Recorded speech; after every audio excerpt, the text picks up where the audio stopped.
Good afternoon and welcome to a work session of the Pickens County Commissioners on Tuesday, December 12th. We have Patty and Kelly and Francie at the table and Steve online, and Greg is in New Zealand, so he will not be joining us today. And we're going to start with a special meeting, which is a public hearing, second reading, a resolution of the Board of County Commissioners concerned with the adoption of the budget and appropriation of funds for fiscal year 2024. I see Liz, I see Ann. Connie's online, all right.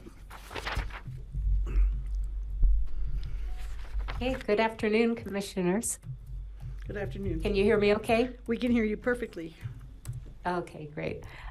Today we're very pleased to present to the board the final version of the 2024 proposed budget for Pickens County. It's a budget that is fiscally sound. It uses conservative estimates. It aligns with the goals of the county's strategic plan, and it leaves the county with healthy fund balances. At the same time, this budget makes some significant investments in board priorities like employee housing and climate action. The 5-year plans in the board's packet material can give the board assurance that the proposed services in this budget are sustainable into the future. I'm going to share my screen so that you can see online the budget numbers.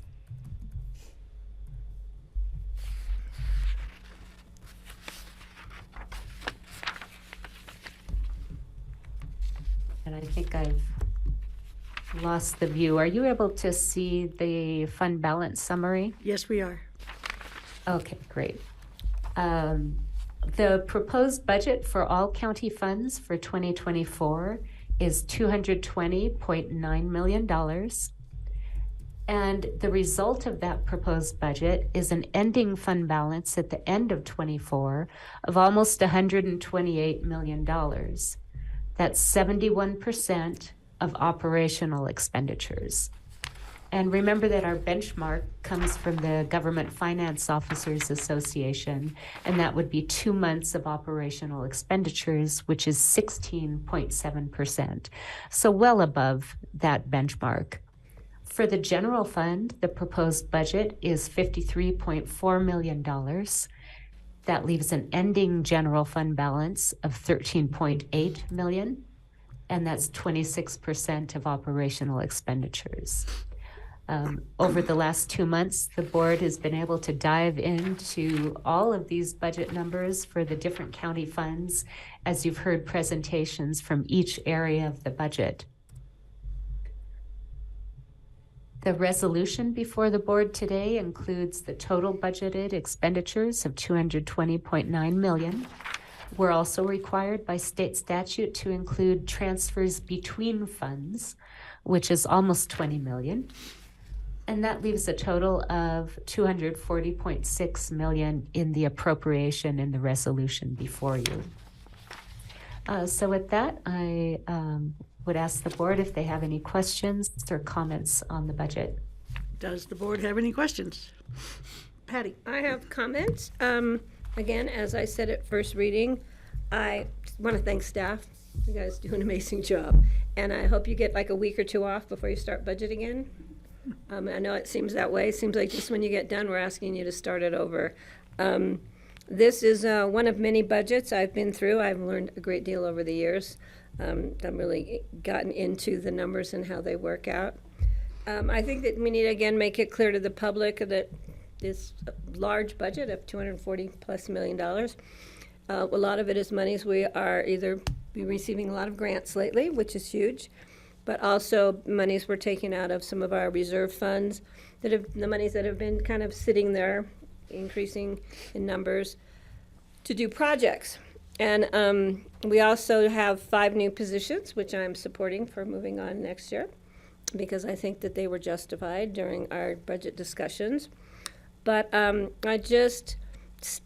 wish that we were focusing more on getting a few things done rather than starting many things, because I have a concern that at the end of 2024, we're going to find we need more monies to get things moving on that we started in 2024. We're going to need those funds in 2025, and hopefully we're going to be able to find them. So that has brought me to a difficult position of whether or not to move the budget forward, even though I know the board will be supportive of that. And I am not one who believes in philosophical yeses or philosophical nos. So as much as I would like to make a point of of saying no to this budget, I think you guys have convinced me that it's sound, we're doing the right thing. I just really hope in 2024 we get things done and we give staff clear direction on where we want to go and how we want things to get finished. And if we need funds in 2025, we'll have to discuss that as we move our way through 2024. So thank you. Steve? Yeah, there is one area that I am having some difficulty in agreeing to at this point in time. And I want to make sure I'm reading the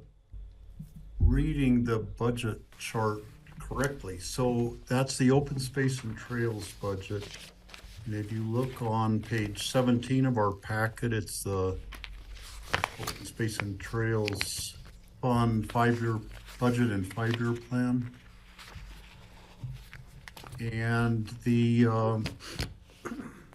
revenue from property taxes is shown as 20.7 million compared to last year's 13.8 million revenue from property taxes, which to me indicates that the OST is taking in 50% more next year than they did this year from property taxes.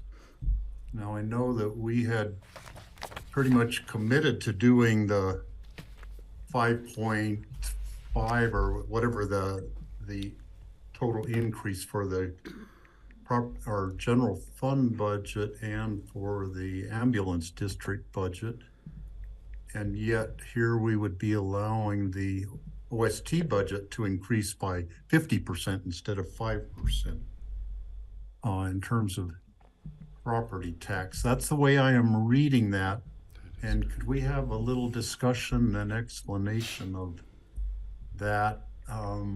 I know that the staff at OST would love to get such a big increase to try to complete some property acquisitions, but I feel like we have a responsibility to the taxpayers of the county who we kind of made a promise to, and I don't want to break that promise.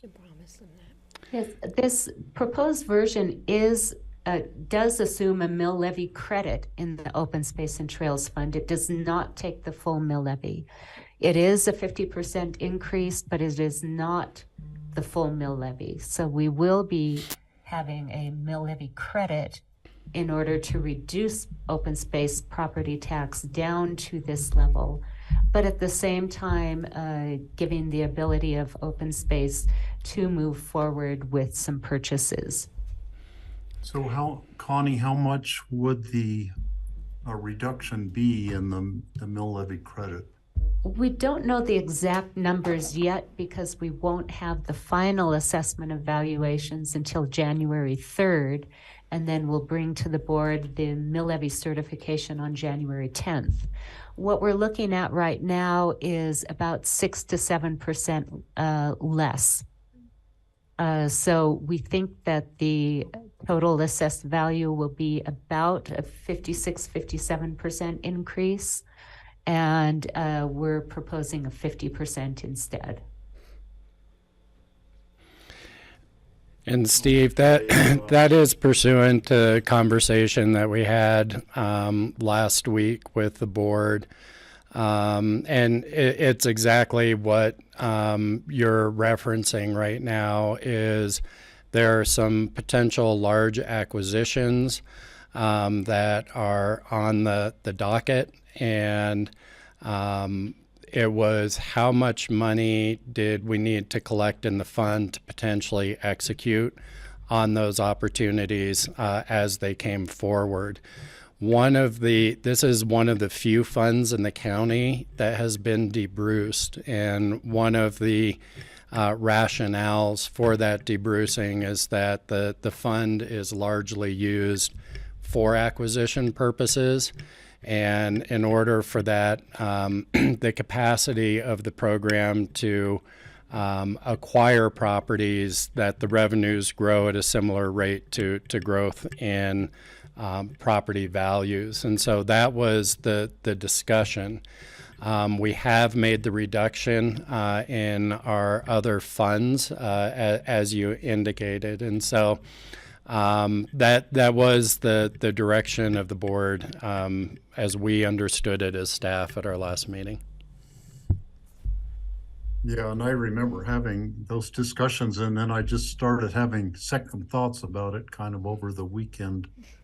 And I wanted to bring it up and try to better understand where we're going on this. I'd love to hear thoughts from the other commissioners. I'm happy to jump in. I do think it's an unusual fund because it acquires property, and this whole tax issue has been promulgated by the increase of property values. So it's kind of a catch-22 that we have no control over the value of the properties in the county, but they've grown at 57%. Some more. Mine was 75%. Greg's is 300%, and some less. But the increase in value has gone on without any participation on our part. And yet we still expect open space and trails to be able to acquire property, but the cost to them is going to also have gone up. So I think it's an unusual situation. And so I did vote to support to move on this particular part of the budget because I think it makes sense for us to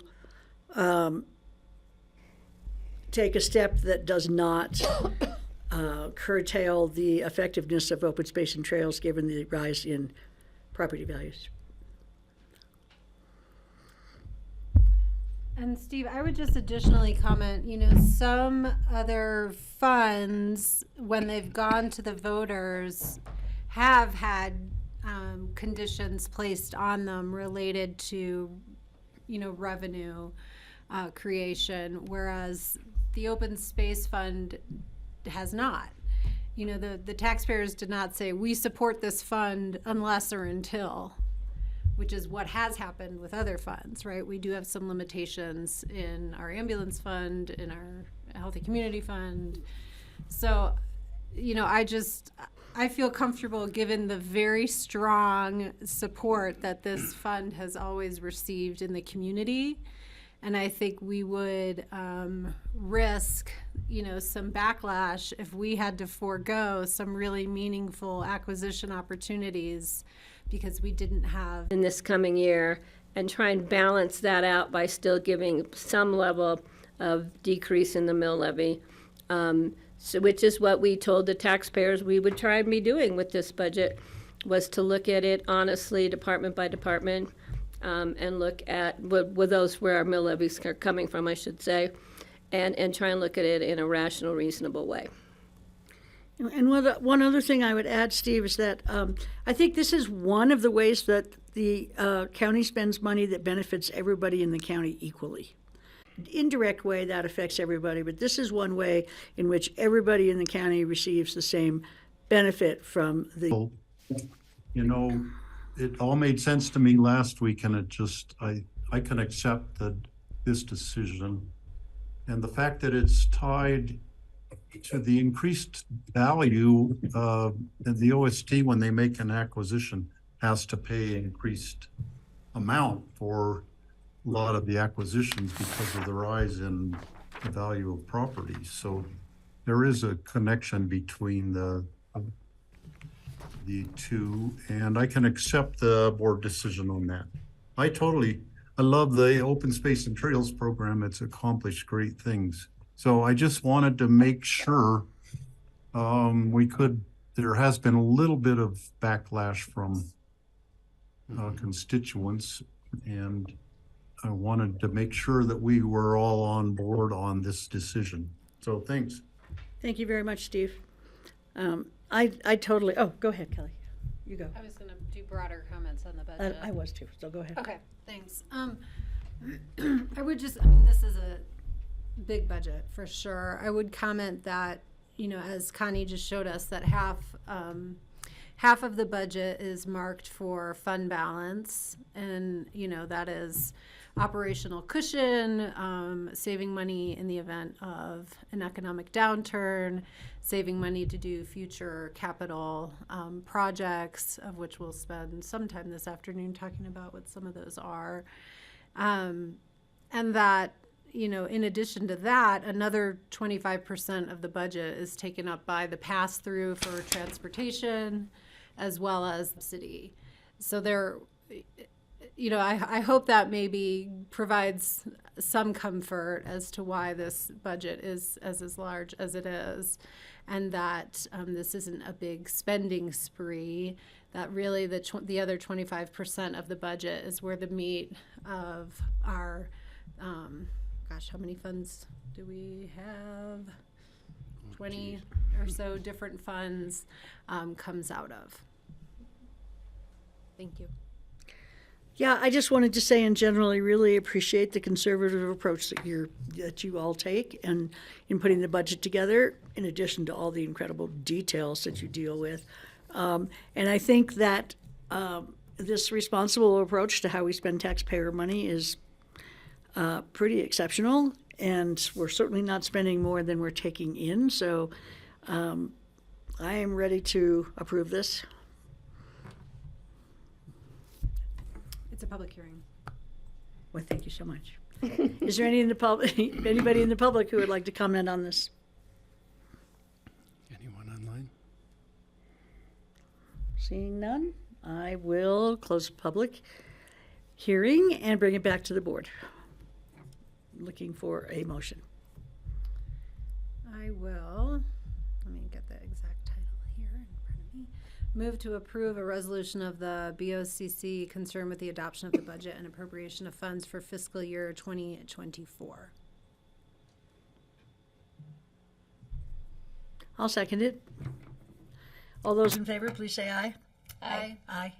Thank you, guys. Aye. Okay, it was approved by 4 people. So now you can go eat the That's rest how of many the people are chocolate. here. Thank you. Thanks, Connie. Thank you so much, Connie. Thank you, guys. Thank you. We'll now adjourn the special meeting that we just had about the Do we budget. need to call for a motion to adjourn? I don't know. I'll make a motion It's to adjourn. Tuesday. so- I'll second. All those in favor, please say aye. Aye. Aye. Look who's here. Right on time. Stranger. How are you? Good, how are you? I don't get to see you and the wife and the kids much anymore.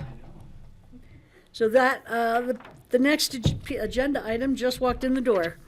So CPW is going to present updates on the elk herd management plans, and Matt Yamashita is going to lead that. Welcome, Matt. Hi. Come on up. We gotta figure out how to do all this technology stuff. Yeah, in the packet that you gave us is awesome. So can I ask Matt a real quick question? Sure. While he's setting up, pine martens, do you guys like to know where they are in our valley, or do you care where they are in our valley? Is there a top secret way? I got a report from a constituent who lives down valley in Dakota, you know, about Carbondale-ish, who had a pine marten in his backyard and he didn't know what to do with it. Yes. I said, leave it alone. Okay. Beautiful animal, but scary. Okay. Okay, please do. Yeah, do whatever you need to do. Work some magic. Matt, how are your folks? They're doing well. Of course. Government computers are awesome.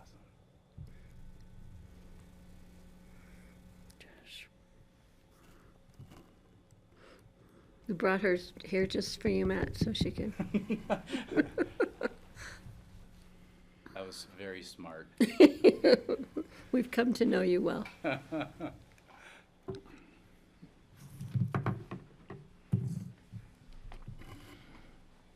Just take a little time Can't connect to this. Let's try one more time.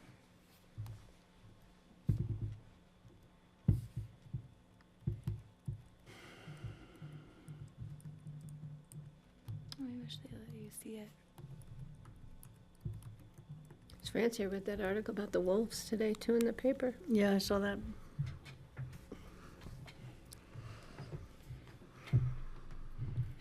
And I sent a note up to them to tell them to duck every time they see a plane fly over the wolves. Oh.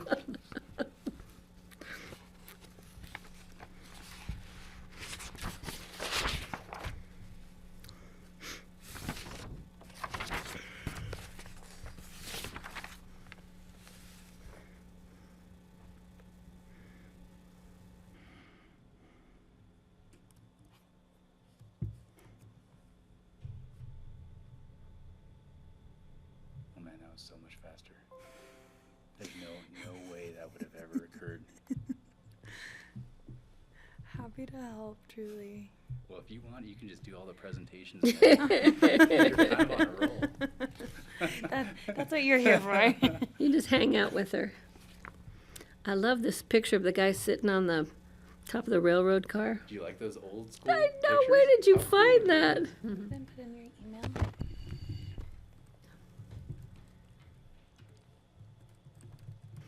There's a lot of kids up there.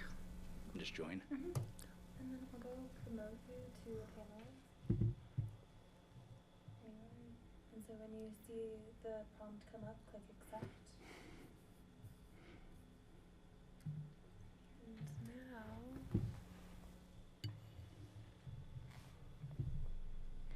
you can share a screen. And if you want to just go for the PowerPoint. There we go. Okay. Yeah, and turn your RAM on. Perfect. Perfect.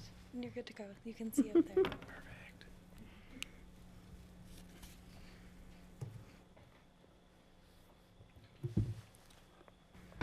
How's that? Perfect. There they are. Thank you.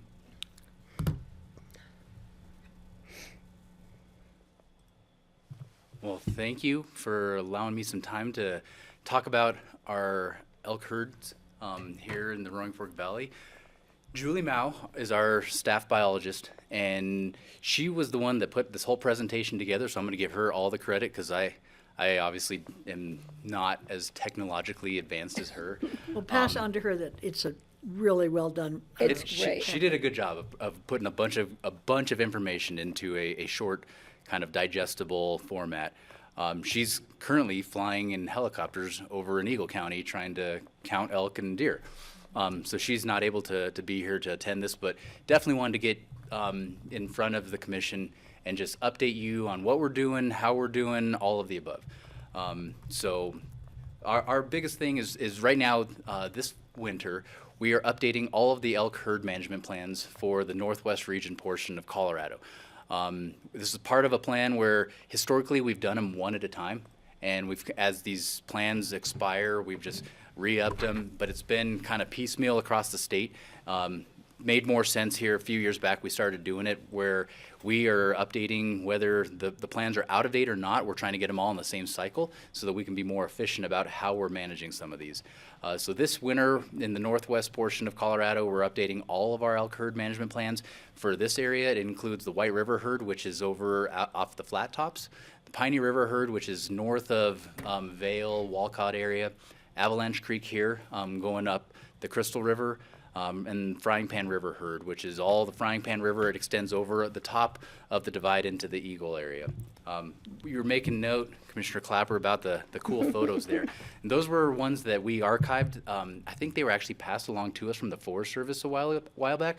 And this was actually in the Pickens County area whenever we reintroduced elk into the Roaring Fork Valley in the early 1900s. So kind of unique, kind of neat.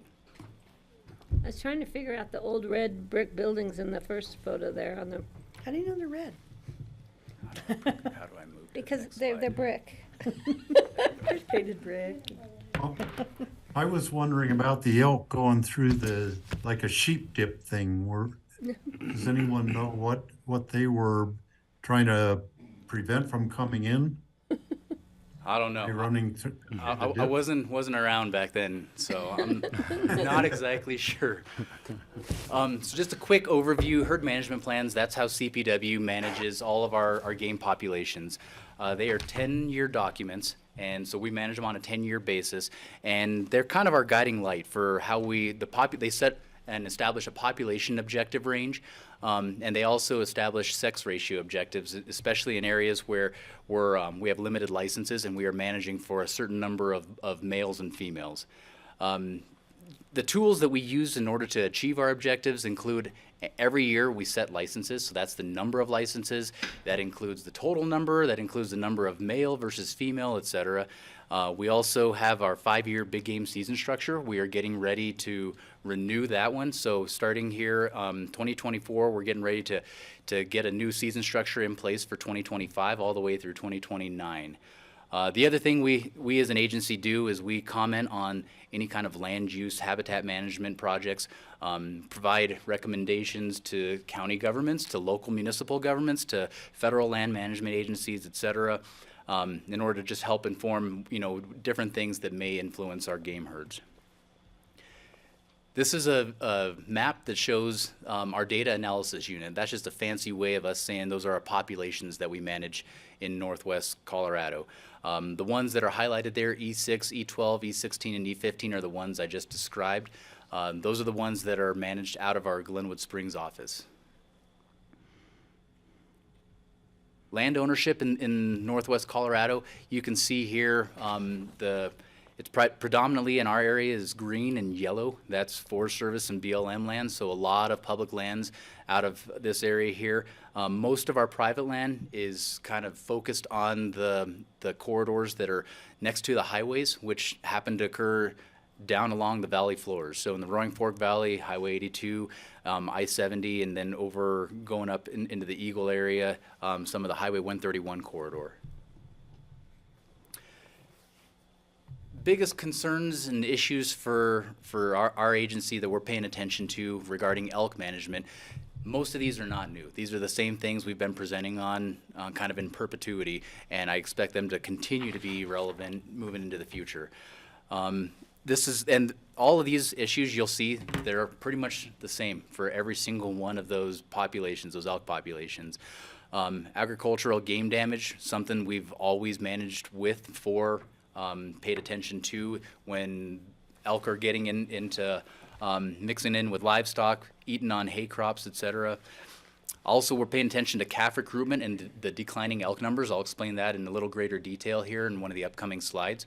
Chronic wasting disease, something that's still in the area. I have a slide coming up relevant to that and some of our local herds here. It's been no stranger to anybody that's been in the valley for the last decade or so, but drought has been a huge topic. Obviously affects our elk herds, severe winter climates. While we didn't experience it here this past winter, I think a lot of folks are aware of the severe winter conditions that were up in the Meeker, Craig portion of the state and how that affected our populations there. Fencing continues to be something that's on the landscape. Some of these are old fences, new fences that are being constructed, but obviously that can impact and can determine elk movement across the landscape and their ability to get to different habitats.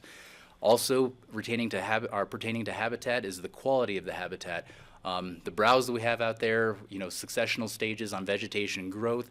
So we're always looking at that, paying attention to what the quantity is, the quality, and working with our federal partners to try to improve that. Livestock competition, that exists. I think Commissioner Jacober talked with her multiple times about how that exists in some of our landscape here locally. You're going to hear about it again today. But that's still a thing. That it's still something that even now we're still elk are still competing for some of these same habitats as the livestock. Predation is definitely a factor. Recreation and trails of recent has been a large topic of discussion on how we balance recreation and wildlife conservation. Residential development still at the table, and then roadkill. A couple other things just to highlight, since we're talking on a Northwest region scale, not as relevant in Pickens County or the Roaring Fork Valley, but oil and gas development obviously has huge impacts in other places in the Northwest region. Locally around here, one of the things that's come up in the past few years is renewable energy development, particularly solar development over here. And while it seems kind of interesting because it's green energy, a lot of those complexes, the large-scale complexes, do come with perimeter fences that are exclusionary fences, and so that creates this footprint on the landscape that elk are not able to use any of that ground that's included within that fenced area.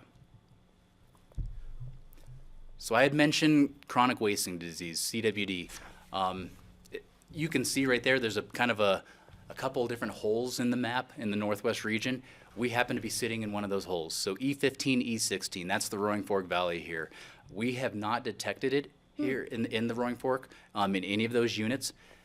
Doesn't necessarily mean it doesn't exist. We sample every few years. We have mandatory testing where anybody that harvests an animal has to submit those animals for us to get a sample. So those sample sizes it's not all inclusive of the entire population, and that's only of harvested animals. So we haven't detected it from any of those samples. Doesn't mean it's not here, but it is good news that even if it is here, it's obviously in low enough concentrations that we're not seeing anything. It's not impacting our population here. That was interesting. I didn't know they had to submit sample for testing. That's really cool. So we do that. Back when CWD first came to the state, it was a mandatory thing across. I mean, we were trying to get a hold of the information and see where we're at. Right now, we have a statewide management plan for chronic wasting disease, and just to keep that information relevant, on a 5-year cycle, we change units every year, and so it's both deer and elk. We kind of make it mandatory and just rotate it around so that we can make sure that we're getting information on a revolving door basis. We want to make sure that we still have new information and we're not just basing everything on something that's 10 years, 15 years old. That's awesome. So this map just demonstrates some of the oil and gas that I was referencing in one of the previous slides. Those little yellow triangles that you can see concentrations of on the west end there. Wow. Those are all the active well pads. You can see that you can see Glenwood Springs right on the right side of some of those, and then moving up forward towards Aspen, going up valley there. And we don't have anything here in the valley, so not a huge impact here, but you can definitely see that moving to the west of us, it is a significant impact. In many ways. Many ways. This series of slides here coming up was an interesting one, and I'm glad Julie put this in here. So this was a a demonstration of just how much our landscape has changed over the years specific to development. So this is a slide of 1970. This goes back several decades ago, and they have different descriptions associated with there, but they've got they have undeveloped private lands, rural lands, exurban, suburban, and urban classifications. And you can see that going back to the 1970s, there's a lot of rural lands, there's a lot of undeveloped lands. There's not much in the way of the urban or suburban interface there.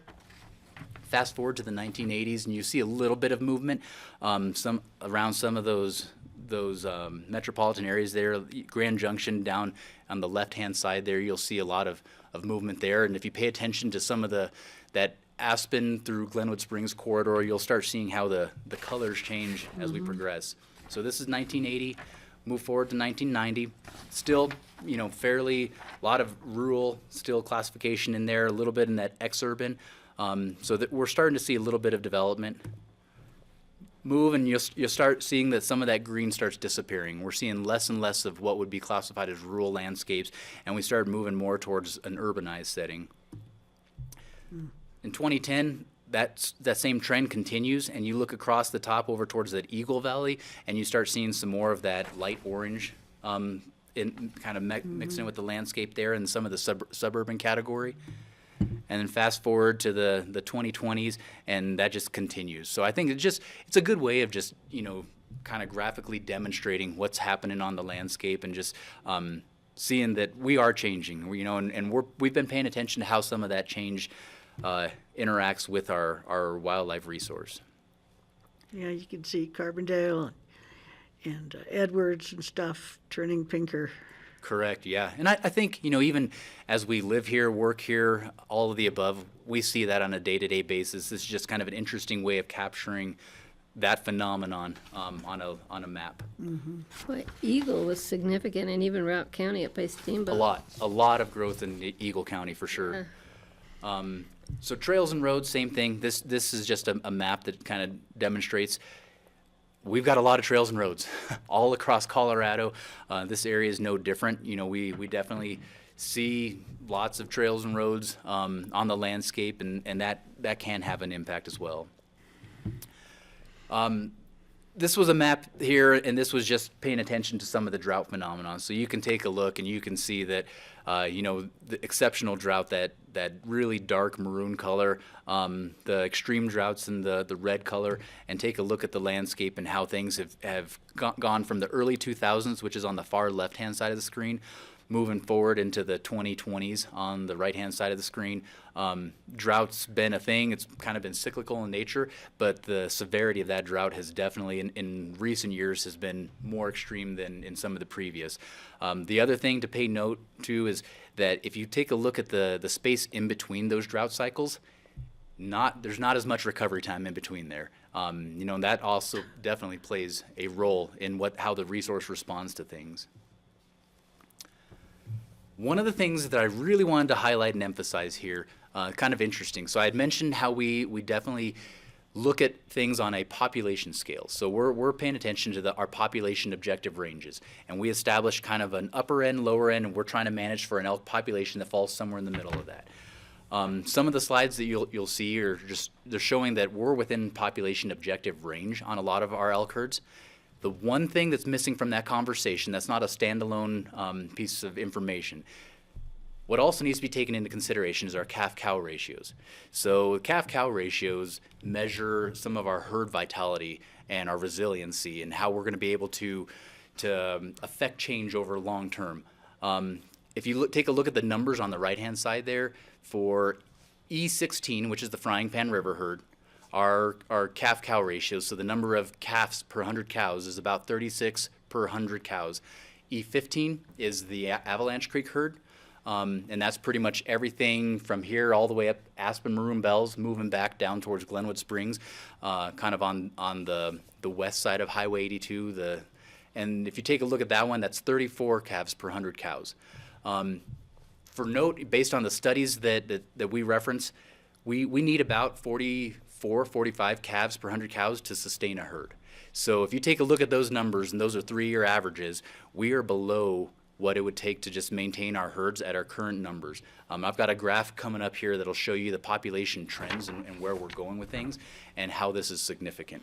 So is cow-calf ratio sort of the same as recruitment? Is that after a year of life that you're doing that count? So this is all based on everything Julie's collecting right now. When she's in the helicopter classifying animals, those calves now are about 6 months old. So they 6 were months. born last spring, and so we're looking at this is, you know, whenever she goes and classifies them, part of her classification data is the number of calves, and then she'll count the number of cows, yearlings, etc. That all goes into this. So that's exactly what she's collecting right now, is the data that will be inserted into our plan as we move forward, and she'll be able to qualify how many calves there are per 100 cows in 2023 during our winter counts. This is all information based on previous years.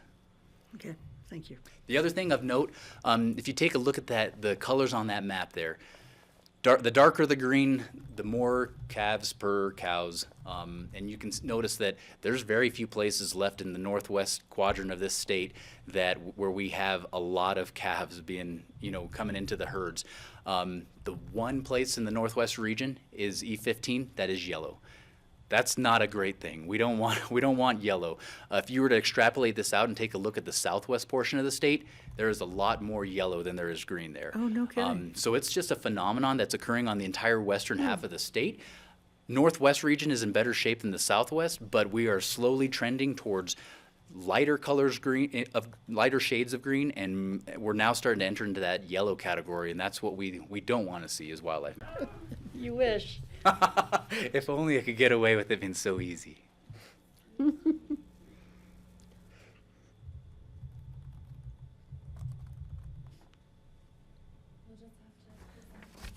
But what Oh, you're is that? So there's 82.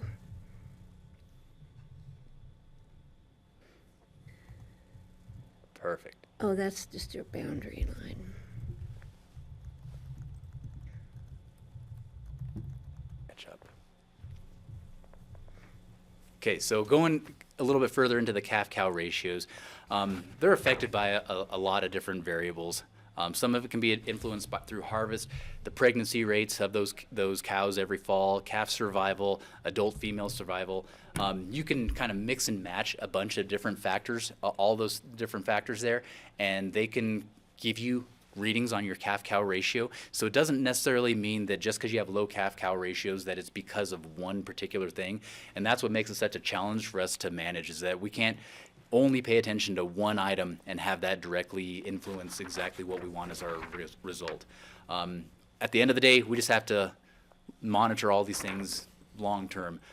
You're aware that we're currently in the middle of a study. Actually, we're starting to reach the final phases of the study over here that extends all the way from just by the airport here, Owl Creek area, all the way down towards Carbondale, where we've been, I think we're coming into year 5 or 6 of that study now, where we've been capturing cow elk, collaring them, then subsequently capturing the calves and trying to determine if they're dying, why they're dying, etc.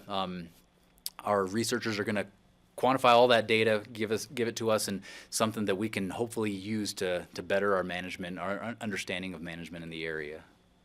Isn't that the study we help fund? Yes, part of it, the first couple years, correct.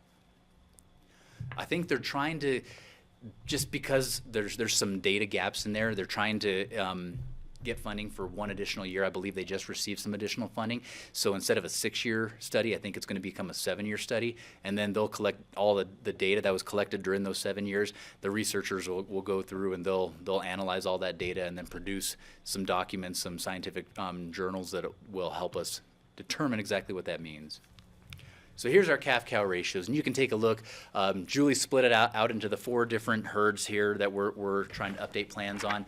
The other herds that fall within our jurisdiction, there are a couple others. They're just not being, those plans aren't being updated.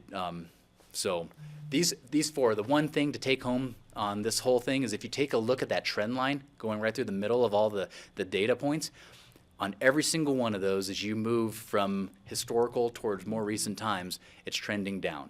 So it's one of those things that just shows that our calf-cow ratios continue to decline over time.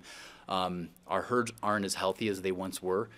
We're not, given that, we're not as able to rebound after if we were to have a disease incident, if we were to have some sort of a catastrophic winter like they saw up in the Craig area, it would be more difficult for us to recover from something like that with our current ratios here. So the next slide does show our population estimates.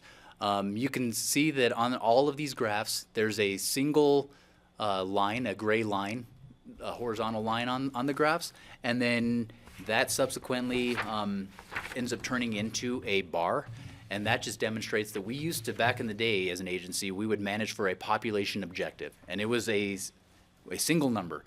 And so at any given point, we weren't on that number. We were either above the number or below the number, and it made it complicated in our ability to manage for a population because we were never going to hit that number on the head. So at any given point, we were always either above objective or below it. Subsequently, we transitioned to population objective ranges, and that's where that bar comes into play. That gave us the flexibility of now we have a range, a population range that we're trying to manage for. As long as we fall somewhere in there, we have a little bit of management flexibility. If we're above that, then it kind of institutes a certain set of management options where we're trying to drive that population down. If we're below it, same thing. Then it kind of triggers us to manage for something different, change our management strategy up in order to get that population to increase back up into the range. And what were the reasons for the change in your goals? I mean, did we feel like there were just too many elk before, and so you wanted to manage to reduce the size of the herds to within that range? Because that range is quite a bit below our peak population numbers. Correct. So if you look at all of those graphs, every single one of them, as you go back into the 1990s specifically, early 2000s, late 1980s into the 1990s, our elk numbers were significantly higher in every single one of those herds. During that time, that's where we also saw the most roadkill. There was the most human conflict, especially with agricultural producers. We saw a lot of game damage issues. So we intentionally were trying to drive those numbers down. There were elk that were wintering in places where the habitat wasn't as optimal, which indicated to us that we had more elk than the landscape could host. So we intentionally were trying to drive those numbers down. We primarily did that through harvest. So back in the 1990s, early 2000s, we had more liberal license allocations in order to intentionally drive numbers down. We succeeded. And now, fast forward, and we have all these other variables that we didn't have back then as well. So now we're trying to find that balance, trying to figure out how to balance things out and get them all to play nicely together so that we can get all of our population trend lines to fall within those gray bars and maintain a population that's based on the habitat that's available, based on the human uses out there, everything else, that it all kind of melds together. And so 16, was that the frying pan? Correct. E16 is the frying pan drainage.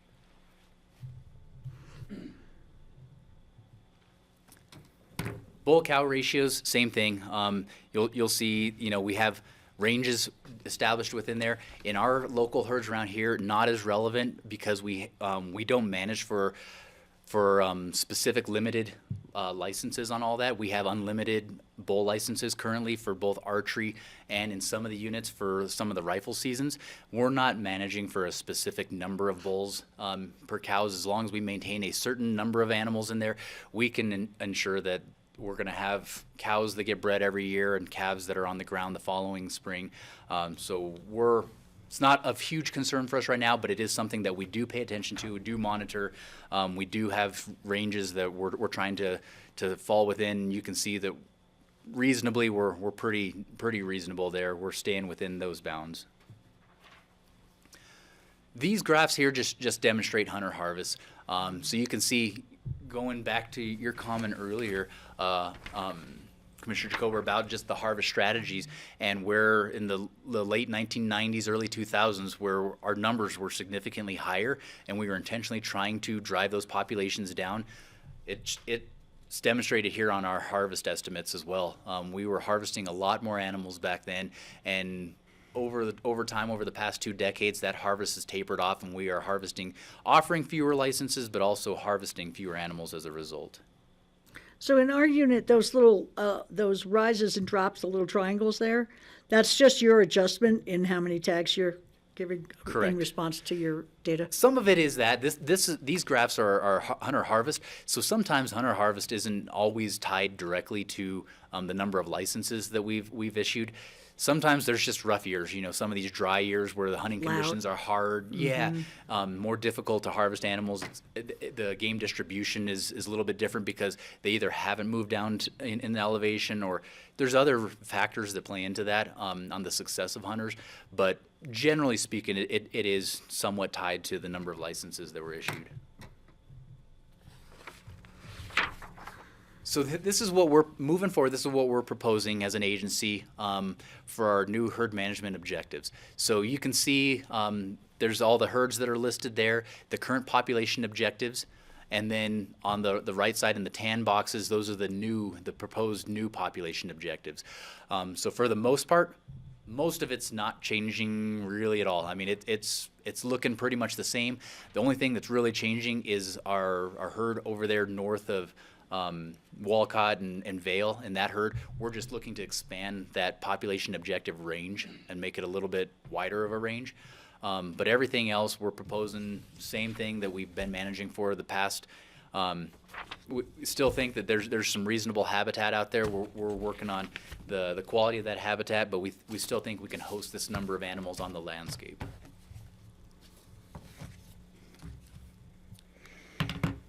So that was a lot of information crammed That's good information. into there. I mean, if you have any questions, I can definitely answer questions.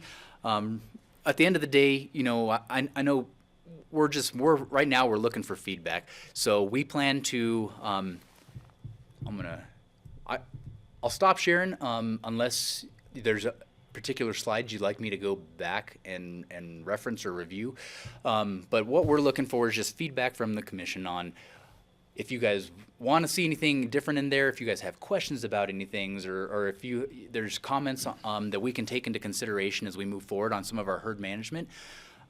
We are hoping to have our draft plans in place here sometime within the next month or so, and then we will be going and presenting it in front of our commission later this spring, likely more moving towards April-May timeframe is when we're hoping to have all of our comments incorporated, those draft plans ready to present to our commission for final approval sometime late spring, early summer 2024. Anybody have questions for Matt? I want to just talk a little bit about the agricultural game damage. And then I'm not sure that, this is sort of for the public more than for you, Matt, but I'm not sure that people understand actually what that loss means. So now we have agricultural properties that are inhabited by elk pretty much year round. They're not leaving, they're there all the time. And they're doing a considerable amount of damage to the products that are growing in those fields. What goes into raising those crops is, first of all, a tilling or no tilling, which still requires tractor use, applying fertilizer, applying seed, and buying for all of this, buying the fuel, and then irrigating every day from middle of May, maybe early June, until late into October. So we're talking about all-day work every day for 6 months of the year, raising crops for, let's say, cattle. There are a lot of sheep that are impacted as well, but let's say cattle because we don't have that many sheep in Pickett. So we have farmers and ranchers who are putting money and an immense amount of time into growing pasture and hay for their cattle. Then let's say we have a field that is about the size for 200 head of cattle, and then they're joined by 200 head of elk. So you can see mathematically what happens to that field, both in terms of grazing and in terms of hay production. So when the hay production is damaged by 50 or 100 or 200%, then that particular farmer rancher has to buy hay to sustain their cattle or sell their cattle at an inopportune time. Or if it's pasture that's being destroyed, then they can't have their cattle on the pasture that they had planned to have their cattle on. The losses are significant. We're not talking about, oh, these elk are such a problem, they won't leave. We're talking on, say, 400 acres up to $100,000 of value lost to the elk. And, you know, it's kind of, and Matt's very well aware of this particular thing, it's the agricultural community's feeling that the elk, that one of the reasons that the elk are not migrating and they're staying on the valley floor is because of the recreation in the high country, which intersects with their migratory patterns. And some of that recreation has been designed and created for Pitkin County residents. And so it's a direct result of that creation of trails that certain segments of the population believe affects the migration of the elk and therefore their ability to keep their land and agricultural production. So, I mean, there's been a lot of talk about what wolves are going to do to cattle and sheep. They're not going to touch agricultural production. They're not even going to get close to what the elk do to agricultural production. So I just want to put that out there, that I know the CPW is going to consider this as they move forward with their plan. I have no doubt about that. But I just want the public to understand that it's really fun to drive up the road and see all those elk in an agricultural field, but it's just not that fun for the producers. And so. Can I ask a question, though? I'm not a farmer or rancher. I'm a farmer, but not a rancher. And I'm not also the high country recreational user, so I'm really caught in the middle of all this. But if I was an elk and I saw a nice pasture down there, rather than have to go through the shrub brush and through the scrub oak and all that, I'd go to your house to have dinner and breakfast and lunch. Yeah, Because it's a perfect opportunity and it's an easy feed for me. I understand that. And so, you know, one of the things that Matt and I talk about a lot is, well, how do we move them? Because you can't just go out and harass them. So how do we move them? And With a carrot. And one of the dangers of their being there, first of all, is that they're way more susceptible to predators when they're standing in the middle of a field than when they used to understand how to move through their migratory territory and how to be more effective at escaping prey. Obviously, we want the prey to be successful some of the time too, but yeah, I know it's complicated. Maybe Matt would like to talk about that, how they favor a hayfield over higher elevation with harder to find food. I think that's a fair question, and there's not an easy answer. If there was, then I probably would have at least tried it by now. But I think everybody's right in that some of it definitely has to deal with, you know, like in the context of the drought here, in this last decade, there's, you know, when Mother Nature's not putting a bunch of water on the landscape, but we are still able to irrigate some of these pastures down low. That is some of the only green vegetation out there, and so they are definitely exploiting that. That's been a factor, you know, just Mother Nature and what she's given us from weather conditions. There is definitely a component of it that has to do with human use of the landscape as well. You know, just as a manager, speaking from just that holistic landscape management perspective, there used to be these seasonalities to some of the use of our public lands, you know, where there were little windows and there were breaks and there were seasons where it was way busy and then seasons where, you know, just less human activity on the landscape.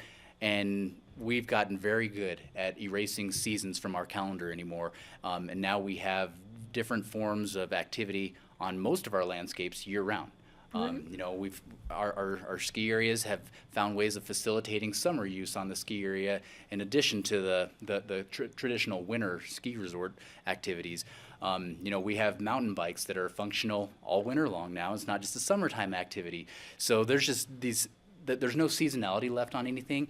And interestingly, you know, whenever we race some of those seasons, the animals are still very aware of the seasonality of things. And when you start removing some of that from the context of just what's happening on the landscape, they are also creatures of comfort, where if there's something that's easy and that it's more predictable, or that there's less conflict, less controversy, that's why they walk down the road instead of going through 4 feet of snow, you know, along the path on the side. They're going to exploit that as well, and so we're starting to see they're adapting their migratory patterns. They're taking all this into consideration, and a lot of their movement, a lot of where they're choosing, even if and some of this, you know, it equates to some of the low calf-cow ratios, and why we're seeing them not as successful with calves is that they are calving in areas that are probably not as conducive, but they're doing it to avoid other pressures. And so they're feeling pushes from both sides, and where they may see more activity here and they may try to find seclusion in a different location, it may make them more prone to predation. Those kinds of, it's kind of that weird balance on different things there that we're trying to figure out. Hopefully the study that we're doing helps shine a light on some of that where we can better manage for it, but there's a lot at play right now. So, but Francie's Yeah, question, I how do you think move Steve's them? next. Yeah, I just have a question. I don't understand, how do you track their migrations? Like, how are you looking at and studying whether they are using their, seasonal, traditional migratory routes, or whether they're just staying in one place or developing different? So in the context of our local herds here, the nice thing for the study that's occurring out of E15, which is the Avalanche Creek herd, we have collar data that tracks it annually, year-round, so we can see where they're moving to from, where they're sedentary, where they go and where they're dropping calves, and so we know where their production areas are. It's interesting because their movement patterns don't always equate to exactly what we would think would happen. So we're learning a lot from there. In other areas, that's all of our district wildlife managers that are out there. That's 100% what they're doing while they're up checking hunters, while they're checking for harvested animals, while they're out there in the summer and they're up in these high country areas. They're hiking back into areas to look for the sign. They're identifying the browse conditions to see where those animals wintered last year and trying to differentiate where they're actively using browse based on the winter conditions. So we're tracking it through where we're seeing animals, the flight data that we get. That's occurring every December, January, utilizing that in order to show that in one year, based on the winter conditions, the animals are harboring at a specific elevation. The next year, we have a different set of conditions, and they're trying to differentiate why those animals are using a different elevation. Is it based off of something that's going on in the human use side of things? Is it based off of weather conditions? What's factoring into that? But we are looking at that annually, from various perspectives. And what does it tell? What is the story it's telling about our DAU? All of our units are showing that movement's changed. So from what we used to see back in the 80s and 90s, we're definitely seeing different concentrations of animals, different displacement of animals. We're still having calves every year. I mean, they're very successful in their reproductive cycles, but we're definitely not seeing those animals make it into their full first year of life like we used to. And then the question of why is still, that's the one that we're hoping to try to get a better grasp of and provide answers to, so that maybe we can, if we know the why, then we can get to that next phase of providing solutions that help us get to bringing some of these animals back and recruiting them into the herds. Still don't know exactly what that is, but they're moving in strange ways where some of them are more residential, less migratory. They're not moving elevationally quite the same. They're not moving across landscapes quite the same. Road construction, fence barriers, developments, other things, all of the above. Everything we discussed in the previous half hour has definitely played a factor. Steve? Yeah, thanks. I've observed all of this happening up on the herd on Haystack Mountain herd. The elk all used to go up really high on Haystack during the summer, or up into Charity Basin, or different really high country places. What created the change was the change of the hunting seasons. Used to be just one hunting season in October or November. Everybody would go hunting then.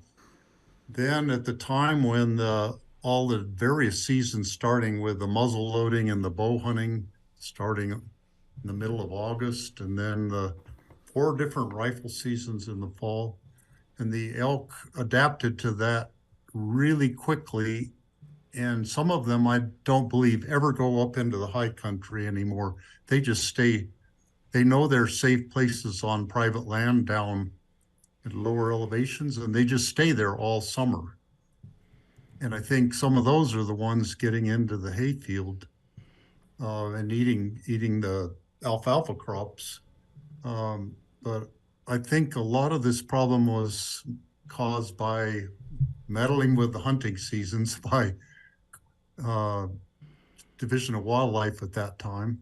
Now the elk have changed their patterns. I don't think they're ever going to go back to their, no matter what we would do with the hunting seasons. But that's just a little bit of historical perspective that they are definitely behaving differently now than in the 60s, 70s, and 80s, like Matt was referring to. Thanks. Thank you, Steve. Well, do we have more questions from Matt before we move into Sam Cottle? No, but that was good stuff, Matt. Thank you. I'm sure we'll be talking more. Well, Those thank guys are you. big.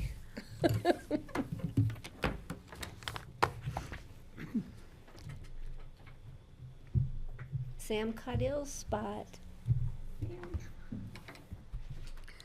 So the next item on the agenda is an overview of a river project with CPW at the Sam Cottle State Wildlife Area in Glenwood Springs.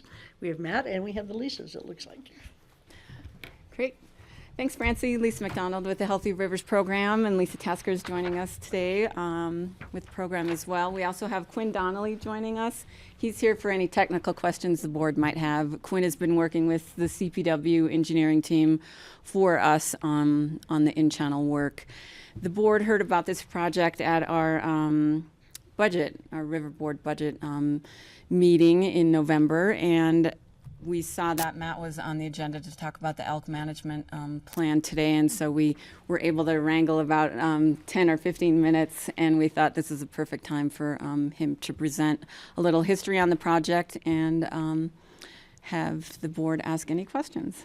So Matt's got a little presentation, so I'll let him take it away. Yeah, thanks for doing that. Those slides. I He didn't doesn't make have- this there one he does. either, He's so got it up there. I don't make any of my own presentations because they wouldn't turn out right. That's right, we like what you do. You don't have to get more technical. We're gonna keep you anyway, Matt. Well, thanks.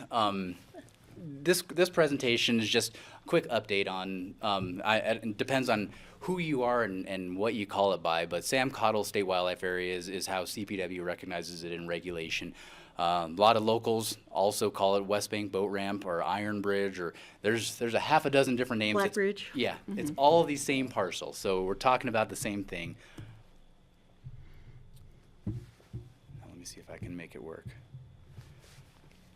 Quick map, just demonstrating location of it. I think most folks know that this is right down there where County Road 109 comes in, County Road 154 down in Garfield County. And then here in the middle of the screen, you can kind of see the boat ramp as it comes down to the river. That rough and rocky road. It is rough. Yes. So just a quick history on it. Back before 2013, back then it was Division of Wildlife in 2011 and previously, we paid an annual lease for public access through the property there. And then in 2013, we purchased that parcel fee title. That was the boat ramp proper. That was only for the ramp face itself. And then here a few years ago, CPW was able to finance and purchase the parcel directly upstream of that as well. So Who owned that property when you were leasing it and then purchased it? Rick Neely used to own that one. But who won the one in 2013? I believe same. Oh, really? Rick owned it both? Okay. I knew he owned the last one. So the uses on this state wildlife area, bunch of different uses. Pretty much anybody that wants to get to the river, this is an access point for any of those user groups. Fishing is a large one. There's a large, Roaring Fork River is just a phenomenal fishery. So everybody uses it to come here to fish on our local rivers. We have a lot of commercial fish angling activity on there from the commercial guides. A lot of private folks as well. Wildlife viewing. Rafting has definitely picked up in the recent decade. Stand-up paddle boards, kayaks, all of the above. It's one of the 2 CPW boat ramps on the Roaring Fork River that receive a lot of use. Part of the purchase of the property directly upstream in 2020, recognizing that it was a boat ramp, but it was bad at best. There was a lot of traffic congestion there. There was just I think Commissioner Clapper pointed out even the condition of the boat ramp itself will test the suspension on your vehicle and the stability of your trailer. It's rough. It is, And your body. and your body. But it's just, there was a lot to it. Provided an opportunity, but it wasn't a great opportunity. You had to earn it to get there. The traffic congestion, both the parking and just the loading and unloading of craft on the county road has always been an issue. It's always been a huge concern, a safety concern, just part of the whole, I guess, experience, if you will. So, you know, in purchasing that property, our goal as an agency was to work on kind of finding some solutions to alleviating that. We knew it wasn't going to cure the whole thing, but in conjunction with that, while we're working on the property, we wanted to work on the in-stream portion of that, recognizing that the boat ramp itself right now doesn't function well. It's prone to high flows every year, and it washes out, it scours that boat ramp, creates a rough surface again annually. So we were looking at working on some of the in-channel, some of just how that hydrology plays off of there in order to create a better system for users, and then to look at some of the parking along the county road. So you imagining diverting some flow over towards the ramp? Yes, that's where Quinn comes into play. So the kind of where we started, so this is just one of the blueprints showing some of the proposed work on that parcel there. So first thing you'll note is that the positioning of the boat ramp itself is different than it currently exists. So currently that boat ramp faces upstream.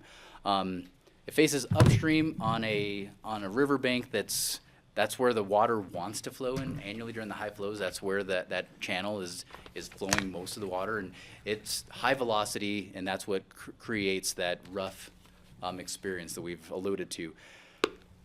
Through with working with Quinn and with Healthy Rivers, we're trying to figure out ways of going through and installing some structures in channel structures there that will help kind of, I don't know what the word I'm looking for is, but it'll help with the flow along that river right corridor there.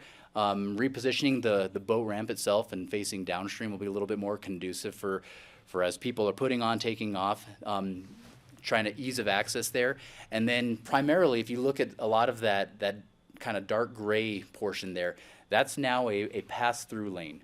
So that pass-through lane, the objective of constructing that is to get all of the trucks, trailers, all that craft that has historically been loading and unloading on County Road 154, removed from the county road and put into a like essentially 1.5 lanes of loading zone there, where they no longer have to do that activity on the county road. Get them off of that, increases safety, and then it's a single one-way flow of traffic coming in from the west end, exiting on the east end, and then circulating back through.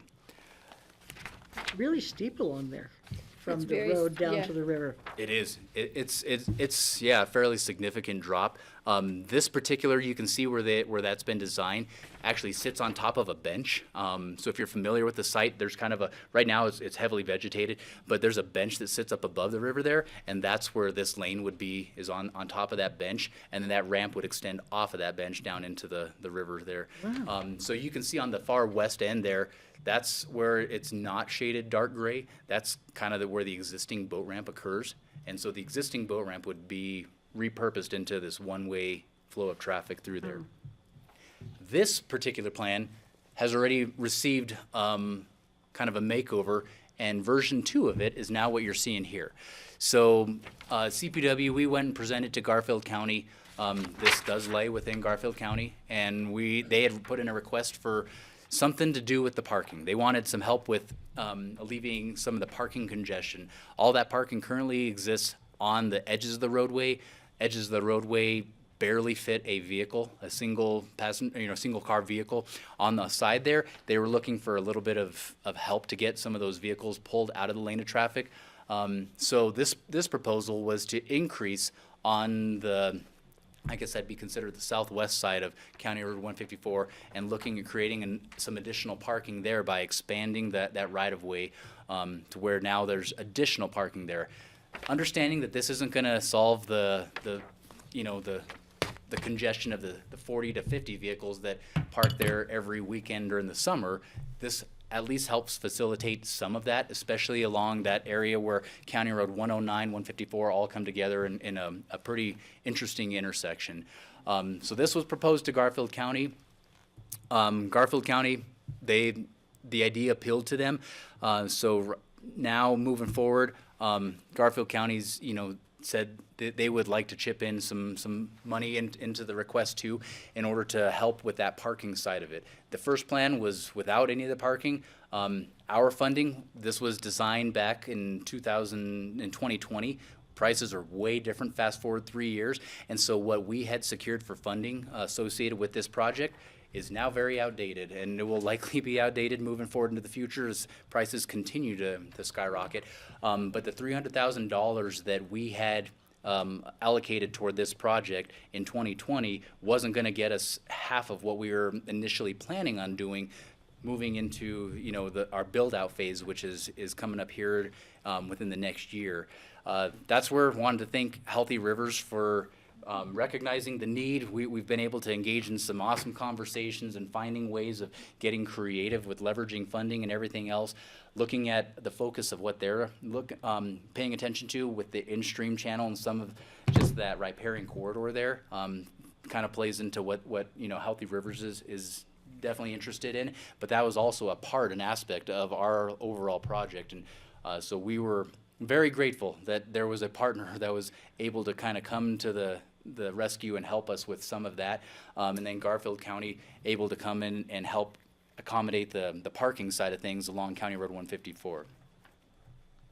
Well, I'm sure that all of us have the same feeling about this particular slide. I'm sure you can imagine what it is. It seems way out of balance, given that the whole Pink Bridge to Black Bridge run is in Garfield County. And everything below it, where people put in there and go through cemetery, that's all Garfield County.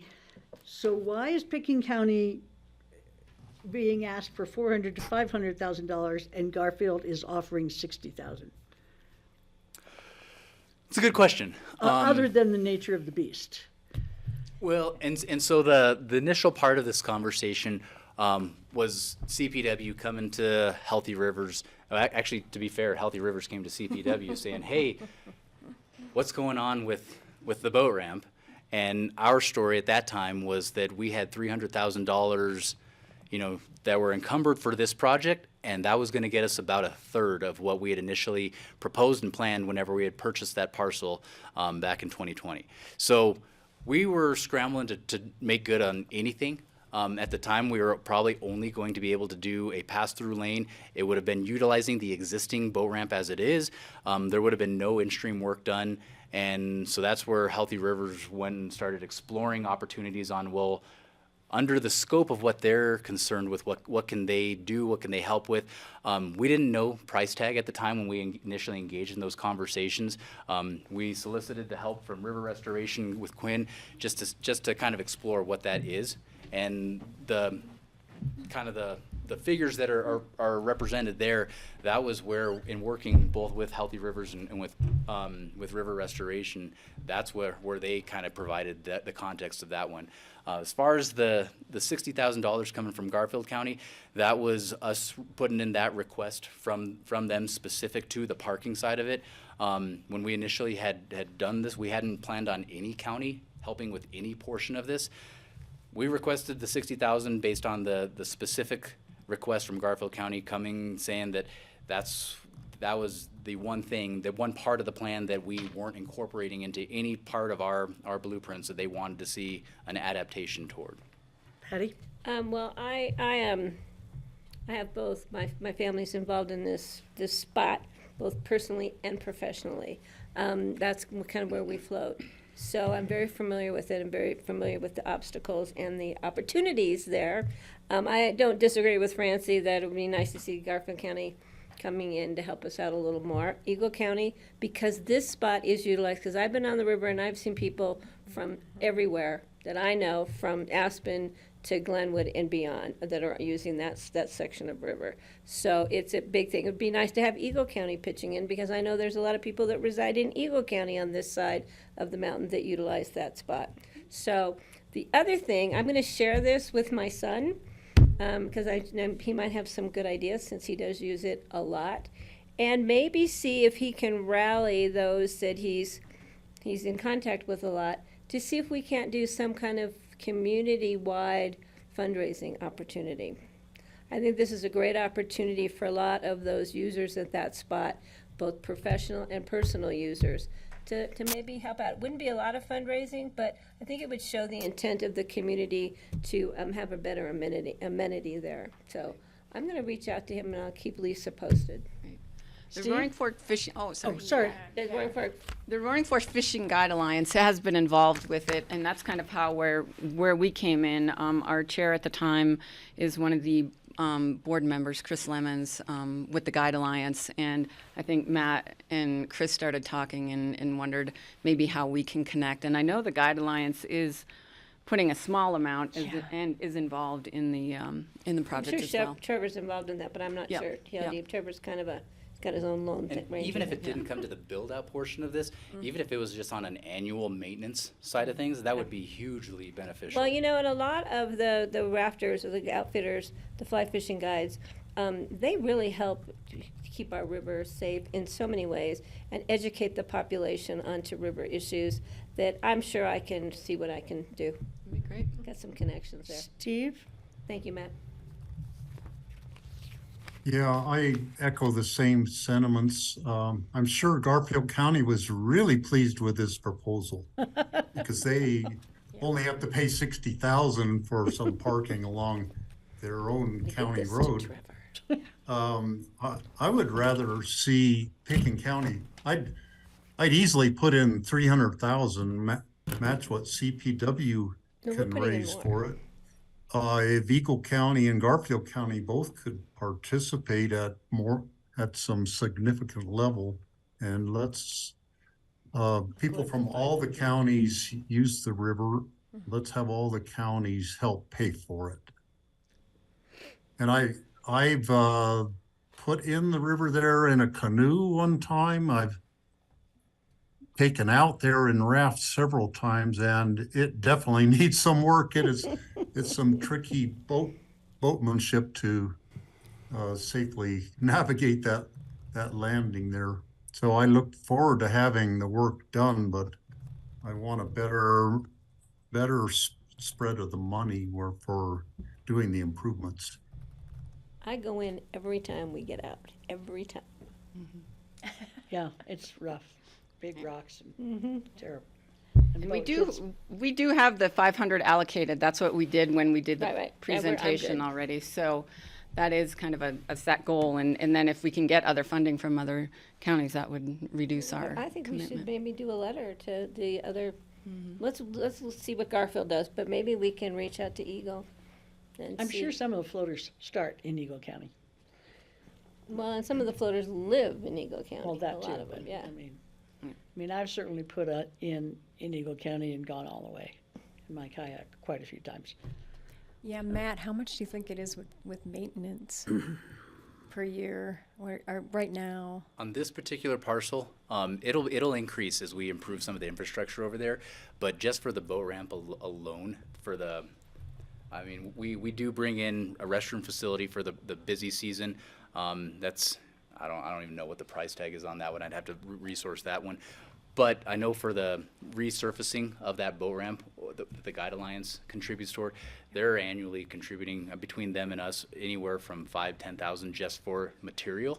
And then a lot of the distribution of that material is just an in-kind volunteer basis. Somebody brings in skid steer that they happen to have sitting in their backyard, and they go out and do the dirty work. Who's So, contributing that? the Alliance. Fishing Guide Alliance, Oh, Roaring yeah. Fork Fishing Guide Alliance. At the takeout you're talking about, or at Sam Cott Hill you're Correct. talking about. Correct. And then- I know that some of our rafting companies, they pay for some of our restroom facilities at other Pickett County open space parcels, and they do that on their own volition, and they've been doing it for years. So if you put in at the Carbondale boat ramp, that's yours also, right? Correct. CPW. And you float down to Sam Cott Hill, that needs permits now, right? No, Or only, it hasn't initiated yet, but it's going to? That's what you explained to me? so permits are only required for commercial users. Okay. Matt and I Matt, had a I little think he's talking discussion about the about fishing that. license. You need a fishing license to use those facilities. So there is a license requirement on all state wildlife areas statewide. fishing, yeah. If that's what is that what you're referencing? No, I thought you had Or- said that there was a new permit for floating, but it's just for commercial operations? So commercial users are required to secure a permit through our agency for commercial use of any of those properties. There is a license, so this one went back in what was that, 2021? Where there was regulation passed statewide where on any state wildlife area, somebody had to have either an access pass, state wildlife area access pass, or valid hunting or fishing license in order to access any state property. So that's all of our state wildlife areas in Roaring Fork Valley, across Colorado. Yeah, that's what I'm talking about. Yeah, but that's been in effect for years, but it hasn't really been enforced. No, because of COVID, the interruption and the notification period, right? Some of it was due to that. Traditionally, anytime we introduce a new regulation, there's a 1 year kind of grace period that is extended for learning and education, all of the above. That did happen, that was all post-COVID, so that was right in that year of 2021. Fast forward, and every year since then, subsequently, there's been changes, adaptations to that regulation.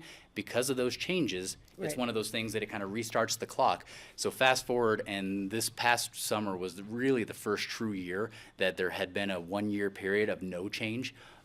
So up until this year, it's kind of been more of an education-based. So to Focus drive on in at the enforcement. Carbondale Bridge and put your boat in, you need some kind of state access something from now on. Hasn't Or a been hunting enforced license or fishing license. Or, And you just learn to carry it with you at all times. So if you have a fishing license, not just a fishing rod, but a fishing license, then you can access any of the state waterways without additional whatever. yeah, both those boat ramps are accessible with a fishing license. You know, what's the difference in price between a fishing license and an access thing from the state? It's about the same. That's what I was wondering. They're, Okay, they're, great. they're the same. Okay. The access pass is just for, it was created for users that didn't want to, they didn't want to fall under that category of being called an angler or a hunter or sports person. So it just gave an extra avenue for somebody that Just a still user. wanted to help contribute toward that, but didn't want to be labeled as such, so. So if you have a hunting license for any of the seasons or whatever, you have access all year to the state. Okay. Just don't go hunting down there. Okay. So Kelly, do you have any comments about this? I guess I'm just curious, the Healthy Rivers Board agreed to set aside 500 grand, is that what I understand as their approval? And our fund balance is like 3.1 million in that fund, so we do have the money to spend on this.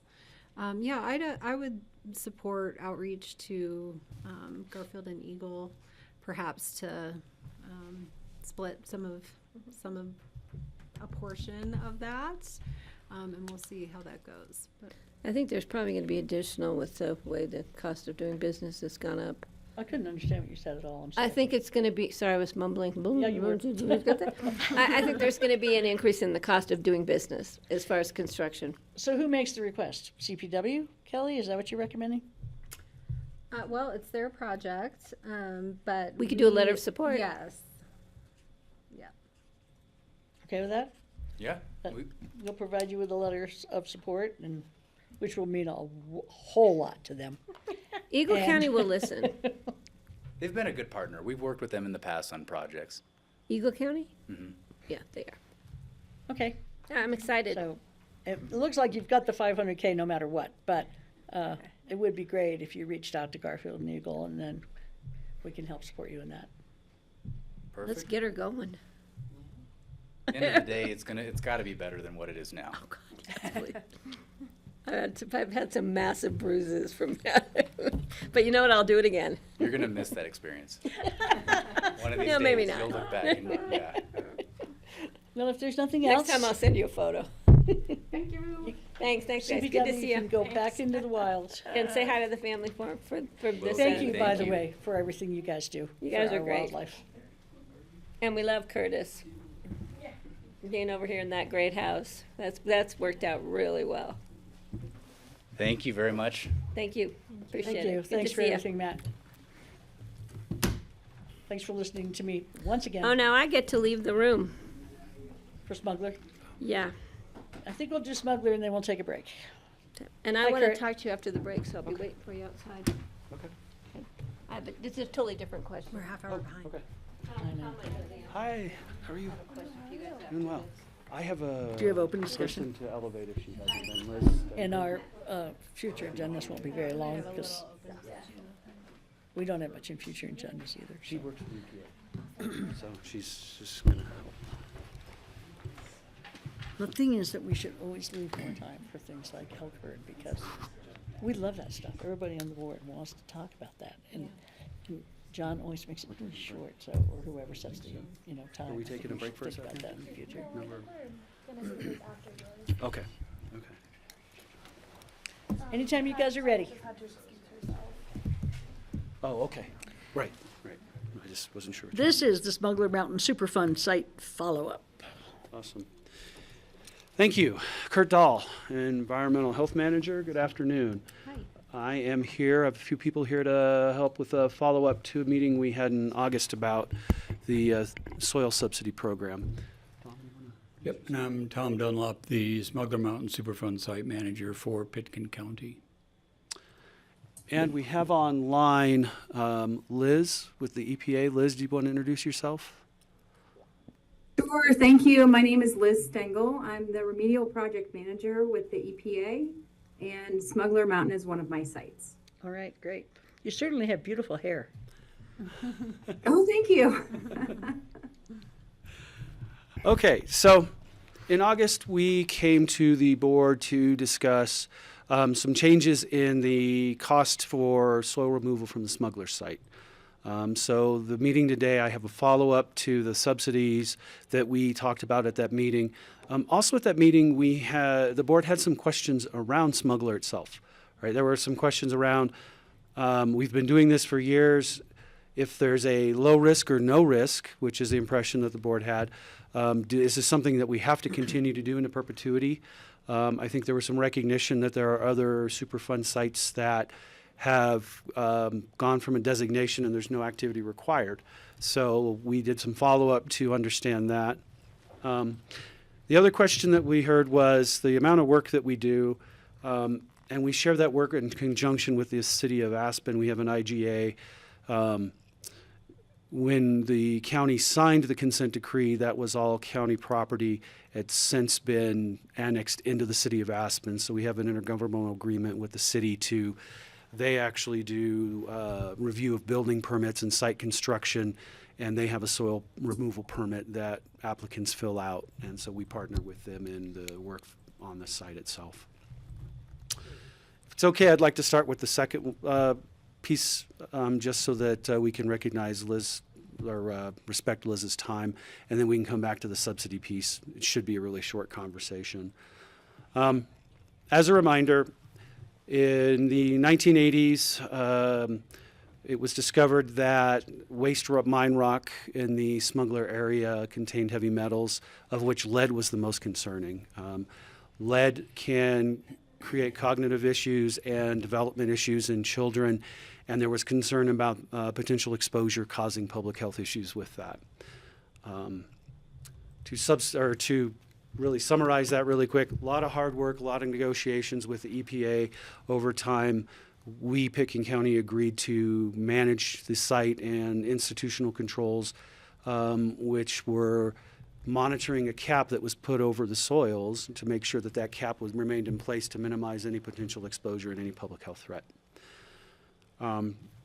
Fast forward several years, and we've been continually monitoring the site again now with the city of Aspen, ensuring that if there's any disturbance in the site, that our institutional controls are followed to minimize any public health exposure.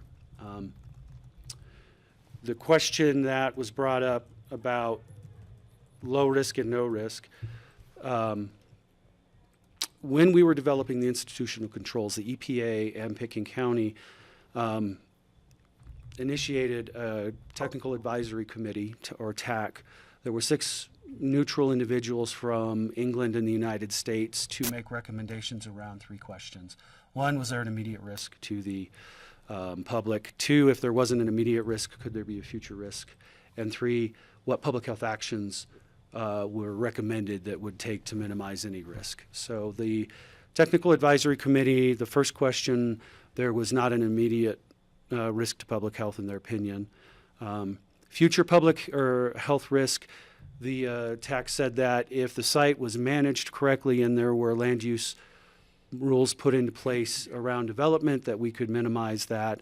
And then the third recommendation was we would minimize that public health threat by putting a cap of 1 foot of soil over the area and then monitoring that cap to make sure that it remained in place and it didn't degrade over time. So that was the basis then for the institutional controls that we developed, which essentially are around ensuring that that cap remains in place. If there's any soil, minimizing exposure to the soil, covering it if it is sitting outside.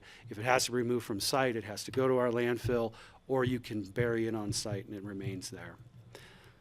So in terms of the question around why we continue to do this in the future, when you look at our 5-year review, that was probably the most direct answer. Even though we have a cap in place, there is still a risk there. We still have mine waste rock with lead. As the TAC indicated, it's low risk. It's not no risk, it is low risk, but because it's low risk, we should still be ensuring that that cap remains in place and that it's not degrading.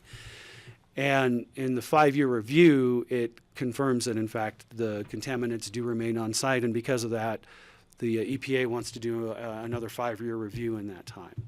So that's why we do that.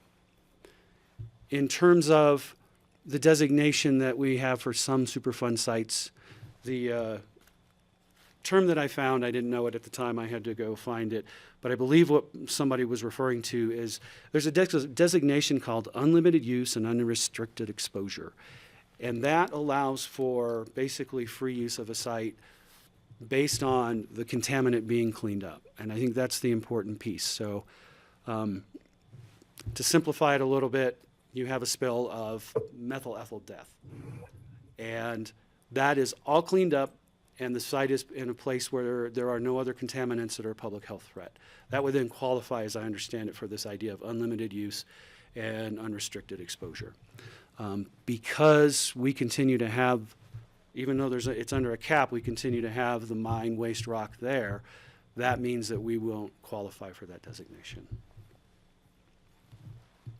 So the only time it's exposed at this point is like when we're building or moving a building or something like that. Yeah, that's the most common time. There are places where you can see the trail, and there may be points where we might ask for some cap to be put in place. When you look at where people are walking across, you can see where there's starting to be lulls. So at some point we may need maintenance with that. Yeah, the vast majority of what we're working with is building development or redevelopment. Okay. So, did you want to add anything, Tom? No, that's fine. Were we going to post a map? I had a map of the site. I didn't. We posted a map the last time we discussed this, so I think you're pretty familiar with it. Right. I know Kurt's summarized it quite well. The only way that I see us ever not having to do this program is if everything is completely removed, which is impossible since it's native to the Rocky Mountains, and it's not a chemical spill, it's a naturally occurring heavy metal. And the other one, which is tricky, is to prove that there is very low bioavailability of the lead in the soil if it's consumed by humans. There were extensive studies done decades ago at this point trying to identify the bioavailability of the lead in the soil to determine the public health risk. And the models that were used at that time predicted that children living ages 1 through 10 living on the site had a 95% chance of becoming ill or affected if they consumed the soil. And the community challenged that, and through medical information that we had and empirical information that we had, and then ultimately with human studies that we did on the children living on the site, full-time residents, children, on 2 human studies, they were actually co-located. They were environmental sampling as well as clinical sampling, where we took samples of dust in their homes, curbside dust, threshold dust going into their homes to determine the level of lead and cadmium and other metals, and then tested the blood of the children living in those environments. And the results were, as the public health official at that time, they did not show that our children had any higher blood lead levels than anywhere else in the United States. So that was very comforting.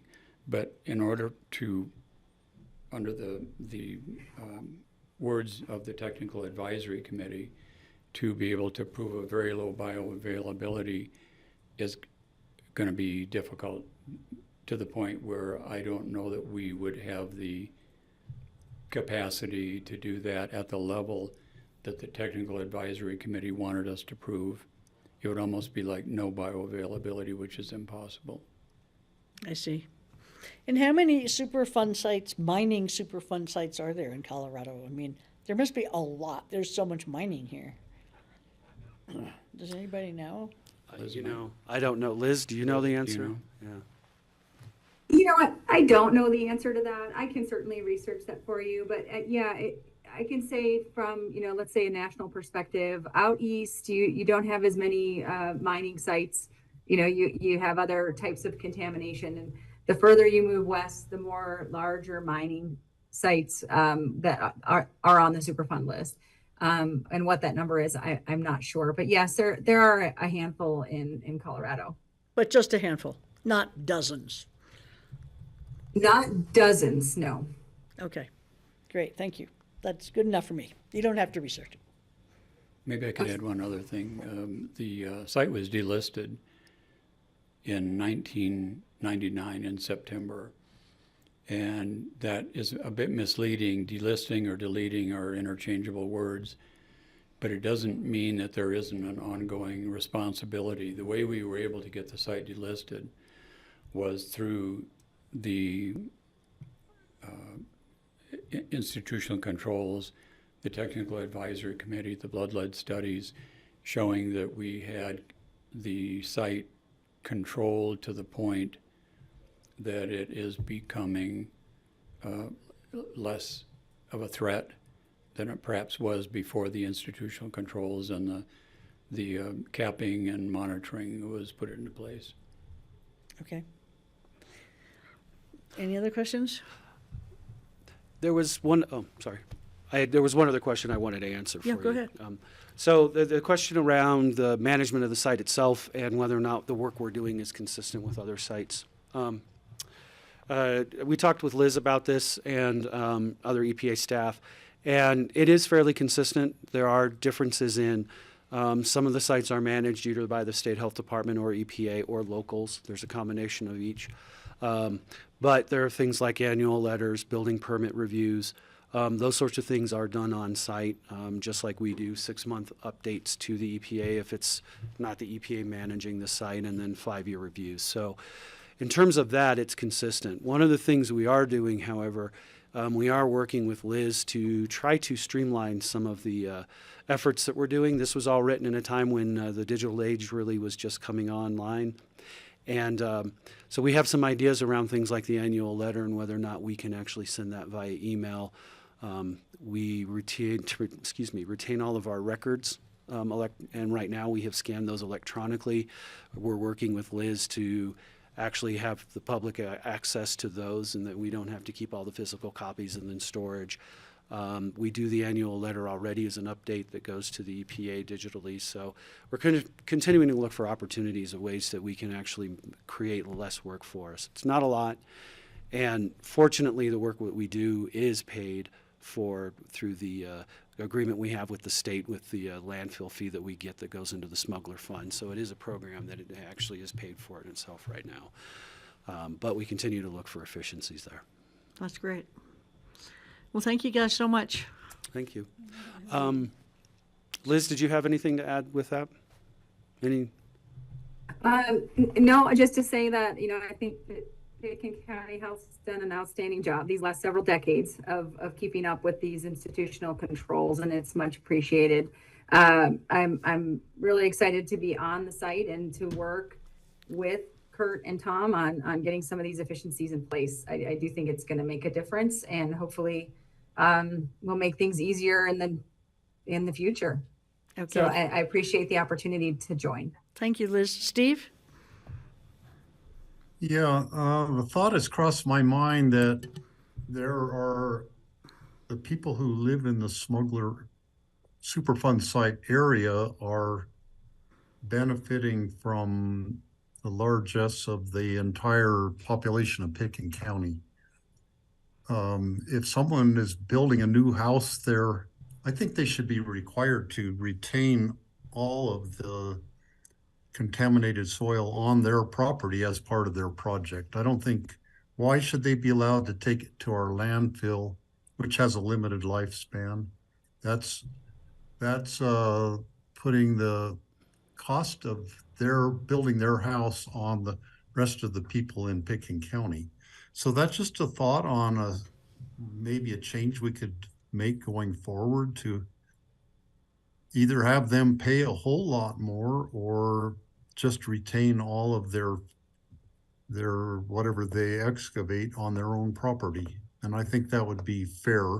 They could still build their new house or redevelop, but they would deal with the consequences of that.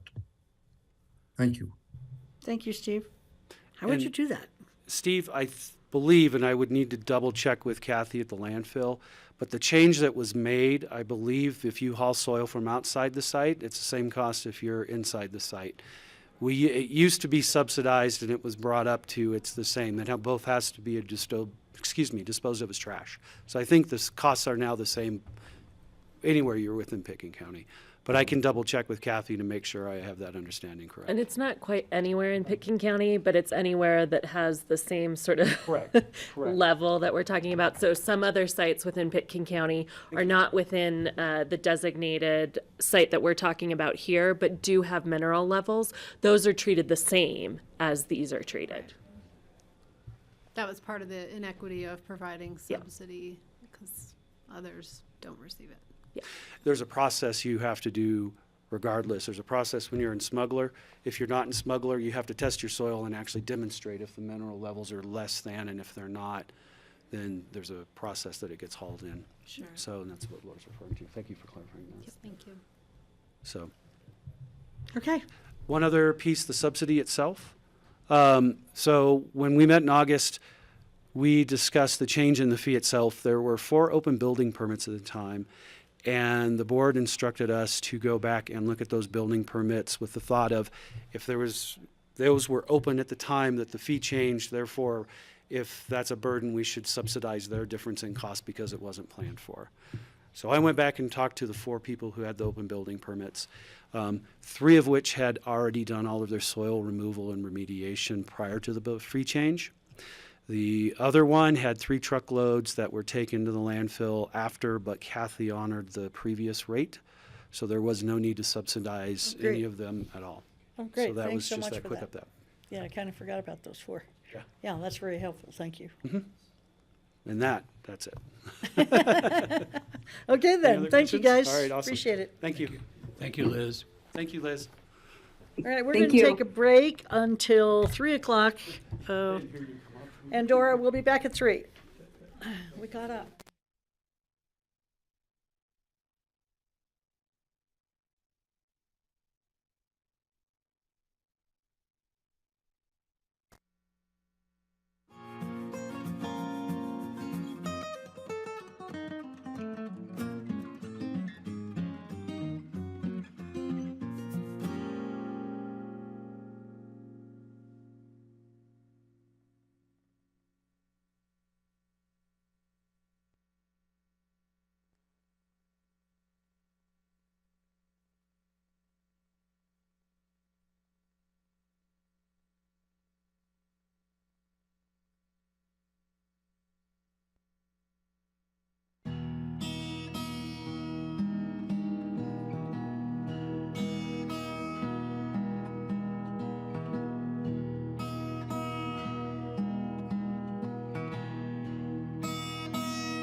on Tuesday, December 12th. We are on item number 3 o'clock. That's the item number. And it says electrification study report and update. And we have Cara and Rich. Yes. We love having you guys. Yes, thank you, Commissioners. And before we start, I was hoping to get one of those "your hair looks nice" comments that you were giving out earlier, but I'm not sure. Really nice. It looks really nice. All right, yeah, thank you. Rich Engelhardt, Deputy County Manager, and Kara Silvernagle, Deputy County Manager. And then also with us, we have GR, we have Michael Porter, we have Jody, and then also Ashley Pearl, and I don't know if she is. She's not. She went home. GR doesn't qualify for a last name. But just for Yeah, the GR. record, his last name is Fielding. It's R. There are experts in backing us up in this presentation, and they've been involved in this process the entire time with us. And so, whenever we get into some specific questions, we can certainly kick it over to them if we need to. We're the But, experts. thank you, Board. This has been a long time coming, and we had talked to you earlier about the opportunity to get in front of you with the results of the study that had taken place, and then today we're going to be seeking some additional direction. But just to kind of take a step backwards, in 2019, the BOCC did declare the climate emergency and establish the goals with that. And 2 dates that were involved in that. In 2019, we're hoping for a 90% reduction by 2050, and then also requiring all new residential development to be net zero by 2030. And at that time, the board had identified county-owned buildings as being significant carbon reduction priorities. And with that, we went ahead and commissioned a feasibility study. And today, we're going to be seeking additional direction based on the results of that study and work that's taken place after that. So, in 2021, following discussions about the library's boiler system, in fact, if I could quote you, John, I think you had mentioned we need to do something a little more comprehensive because it's going to be was it death by a thousand paper cuts? Yeah, I think it was the if we don't look at this comprehensively. So we embarked on a RFP, and it was awarded to Kimley Horn, who evaluated 10 of our county-owned buildings, and based on that analysis, they had compiled them into a 5-year plan, replacement plan, to be done by 2030. And the overall cost that they did have escalating costs for the out years at $23.5 million. Priorities were assigned to those, and the suggested path forward, as I mentioned, within that time frame. So I'm going to kick it to Kara now, and we're going to start on these units and their estimates, and start walking you through this. Great, thank you, Rich. So the analysis included 10 different facilities, which are up here, and they're also in your packet. There's different levels of heating and cooling systems at each of these different facilities that were looked at, so no one is the same. The final recommendations is a summary of 9, and that's because the courthouse, the gas-fired, it was recently in your packet, but Jody confirmed it was removed in 2010. But the jail boiler does feed the courthouse, so really looking forward into those reports. That's where you just see the jail and not the courthouse, and see 9 facilities and not 10. So these were the 10 facilities that were evaluated. And we'd like to note that it does say River Road Horse Barn. There are 2 residentials within that, so it's just not a horse barn. So I just had for no idea clarification. what that was. And I'm sorry to say I don't know what the River Park Center is either. That's the Stubbies building. We call it the Stubbies. It's called the River Park Center? Yeah. Fancy. 123 Emma Road. Yeah. Okay, thank you. Yeah. And the horse barn is what again? It's a building that's owned by Open Space and Trails. That's Where? on River Road. River Road. Yes, and River Road in, where's the River Road? Oh, the Lower River Road? Mm-hmm. Yes. Lower Oh, River wait, Road. Yes. the River Road in Emma. yes. Yeah. That goes from the light into town. Where RMI is. No. Oh, Lower River Road, it's on. Jerry, might give her a specific here. I'm sorry. That's all right. Isn't it the Beone Open Space? Mm-hmm. Yes. Well, that doesn't help at all. The GR Fielding. It's located where Lower River Road and State Highway 82 at that intersection at the light in At Old Old Snowmass. Snowmass? In Old Snowmass, it's on the other side of the river from Highway 82 right there. Just past that big 3-story house that looks like it goes all the way down to the river when the lights are on. I thought that road didn't go anywhere. It ends there. It goes to that barn and one other residence. Oh, well, there you go. Okay, thank you so much. That was so helpful, GR. You'll be back, GR. Yeah. So as Rich said, the analysis was really within a 5-year time frame at the time the analysis was done, and really was also aligned with that 2030 goal. And the estimated cost for implementing the electrification was a $23.5 million across all 9 facilities. So this just shows per cost. We're not going to worry about that too much. As was in your packet and what we included then in the 2024 budget, changed some of these, and I'm going to let Rich talk about those changes. Sure. So the library and the HHS service building, which is the Schultz building, definitely came out as high priority within the analysis. So within this time frame that they had presented, we kept those in the 2024 budget. So those were approved or are being approved by you all, as is. We also, on the operations center. We approved it. Okay, we did not, might have missed that one earlier. Okay, all right. You guys have done a lot of work today. On the operations center, the airport did not put that into their 5-year capital plan. They have spent a lot of their money this year and into next year on electrifying the vehicle charging areas out there and putting money into vehicle replacement.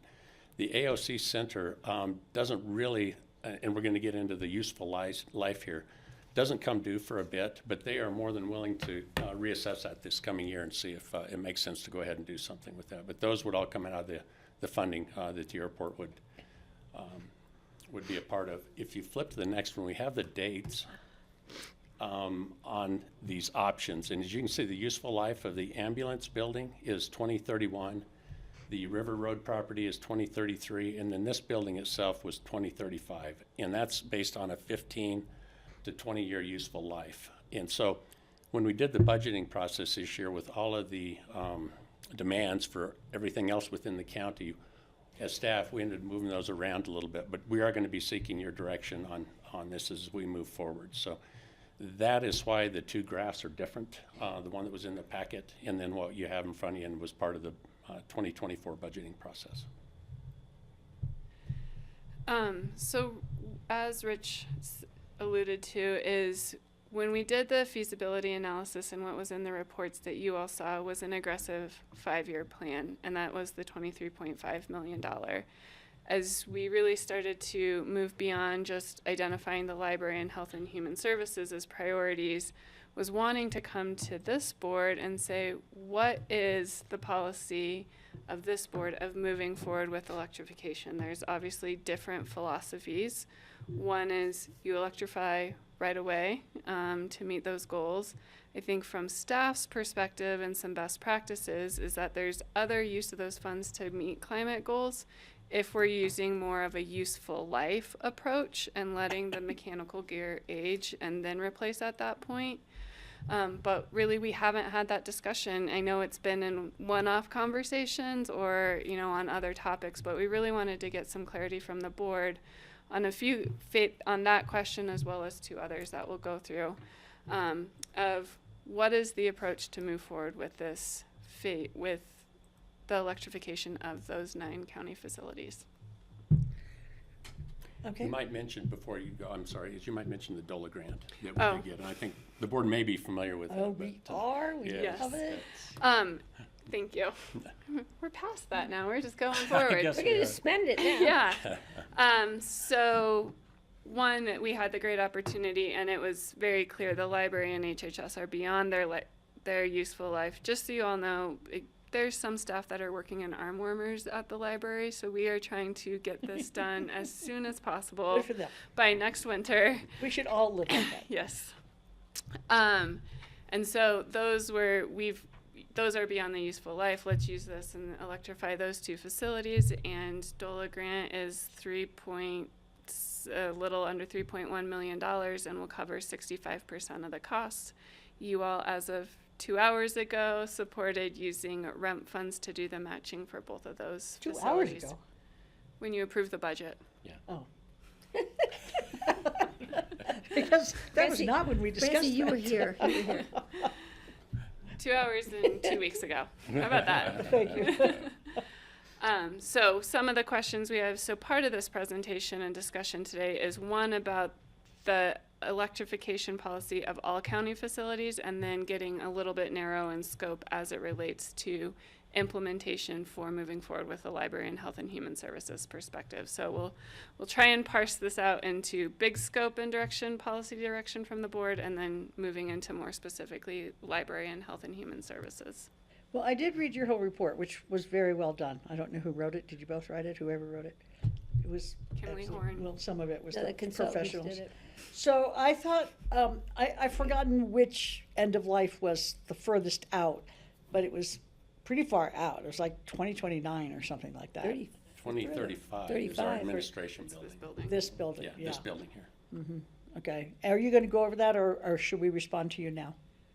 We'd like to have it's up to you, but I think it makes more sense to have a discussion about phasing of all the facilities moving forward, because the next discussion is more specifically about how we start scoping and design for library and health and human services. You mean you're going to present on the stretching it out Yeah. thing now? Yes. Great, go. Well, that's what we have. We didn't have it all detailed. We can pull up the report, but that's essentially the difference. So here's what was proposed in, the numbers don't matter, just look at more the years, right? This is if we were to pursue a 2030 goal. What was in your 2024 budget removes the jail pending further direction.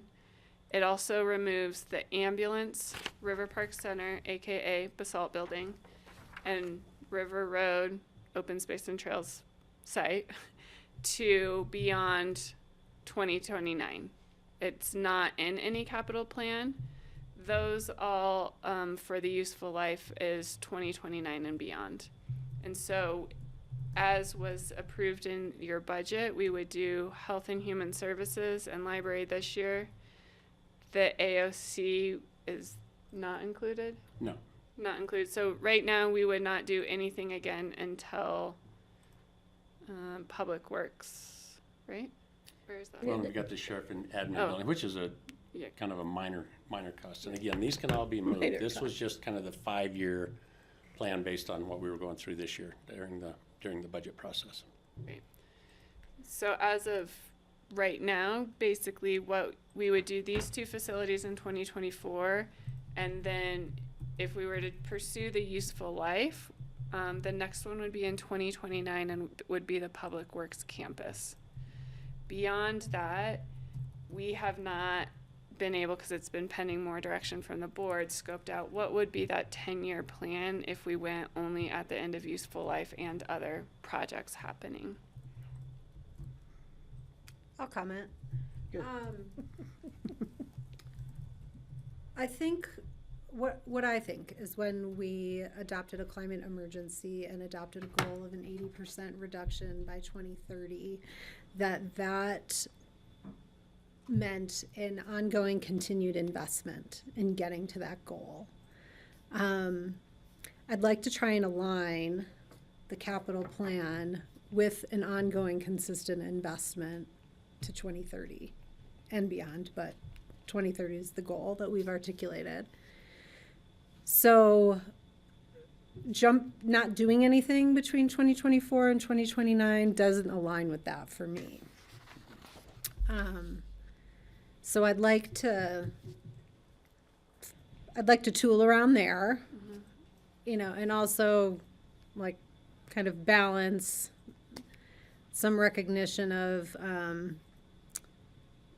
I don't necessarily want to rip out brand new things for replacement, but I'm not sure anything's brand new either. Right. So that's a balance that I'm looking to strike. in how we develop this out. Francie?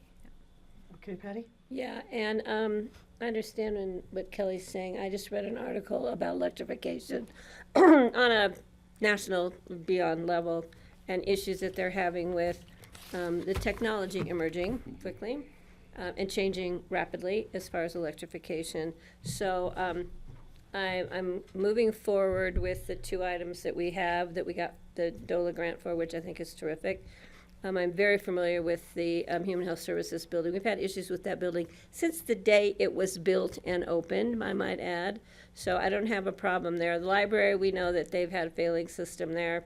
I think we've got further technical issues to discuss as far as what we're going to do with both of those buildings.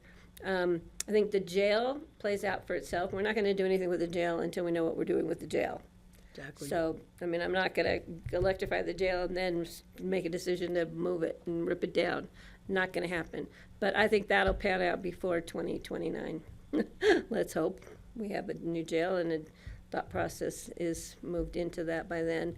The AOC, that one, I don't think it would be a big dip in the bucket. It might be something, since hopefully we'll be moving along with electrification of the airport in itself.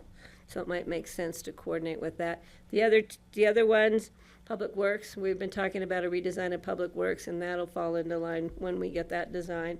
So I think a lot of these, we really shouldn't be touching yet till we know what we're doing with the facilities themselves. So I don't have a problem delaying that and any of the low-hanging fruit so that we can keep moving forward in our goal of reducing, our climate action goals. I don't necessarily have a problem with. And I'm just looking at funding issues with all the other issues we have coming up in the county for funding, that I think we need to keep that in mind as we're moving forward, and never hesitate to ask us for permission to apply for grants, because I think we'll be there supporting that. So that's kind of where I stand now, and I think the report was well done. We had reports with lots of information today, lots of graphs, and I mean, from elk to this, right? And they both start with E's, and electrification came after elk. But I think that Can you add some more things? yeah, I'm like, Jesus. But anyway, I think the direction we're moving, if we take it slowly, not too slow, but we take it slowly and keep an eye on the goal, but also keep an eye on where the technology is going. I'm going to call on you, Steve. I just want to say one thing to Kelly in response to what she said. I think just because we're not working on electrification between 2025 and 2029, we are going to be working on other things like our building codes and all of that stuff, which will help. So I think we should, remember that. It's not the only route. I don't know if I disagree with you. I don't think I do, but there are other routes. Steve.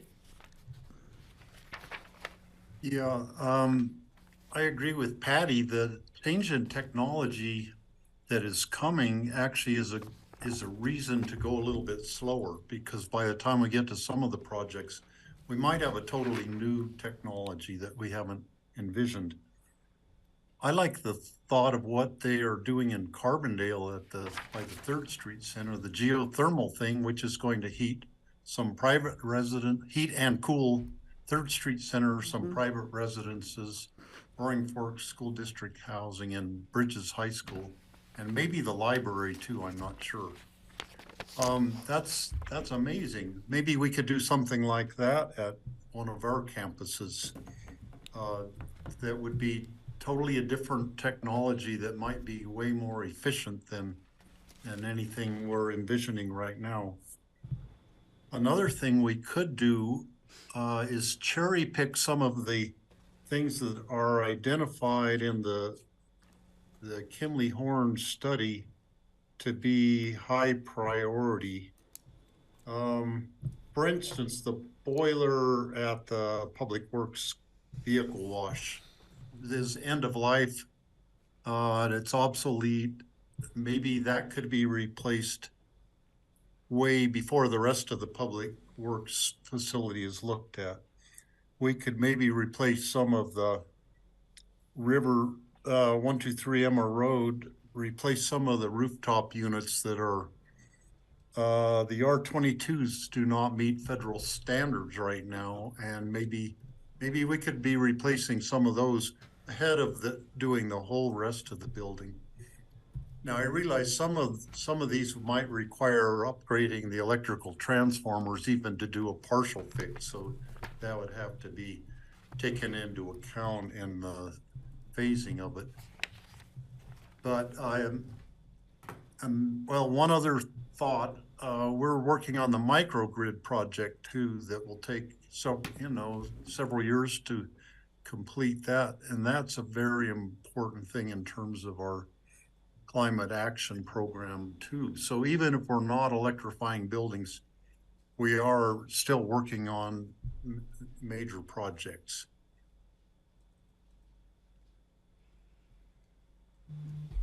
Okay, thank you, Steve. I like the idea of phasing it out somewhat. I think it's going to take us a little while to pull off the librarian, Health and Human Services anyway. And during that phase, perhaps we will learn a little bit more about how to be productive. I did see recommendations for electric boilers instead of heat pumps, at least in one case, because of space considerations, I think. Mm-hmm. That's a hard one for me to buy. So maybe relook at that and say, surely we can find some space for. Yeah, we're gonna talk a little bit about that here. Yeah. Okay. Good. As part of the so, next slide. Yeah. But I do think the jail is out of the question right now, of course. And I think maybe the AOC could wait until we have a better airport plan. Mm-hmm. Not a better one, a more finalized one. Public Works, though, is way out there. I'm not quite sure. I can't remember why it was put out so far. And if you told us why those ones are yellowed out, I was lost in space somewhere and didn't hear it. Useful life? Yeah, those are all 2031 or beyond useful life. Oh, thank you. Yeah. Francie, if I could tag on. Sure, go ahead. To the putting the heat pumps outside or on top of the building. A good example is the ski company housing in Willits and the TACA building next door to it. All of their stuff is up on the roof with just a little bit of utility room on I think the top floor to send the pipes off into the right directions. But there's ways to do it that we don't have to be using the former boiler room to put everything in.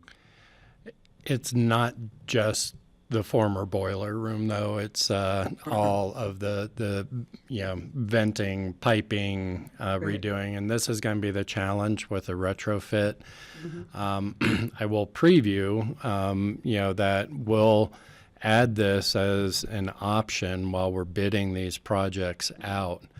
And so as technology changes and such, but I think this is one of the challenges of a retrofit, and probably one of the reasons we got this grant is we're the only ones doing this. I think for these reasons, that there are some real challenges and space constraints, and some of that's based on current technology. As heat pumps, if and when become more efficient, they may require less footprint also. But that's not where we were at the state when we had our engineers looking at it. Excuse me. I can just also comment. Yeah. I don't know. I would like to consider filling in some of the time with some of these upgrades. I mean, I don't think that tens of thousands of people across the country put solar on their roofs just because something failed and it was time to replace. People did it for lots of reasons. I think our justification is the carbon savings, that is a benefit to the community.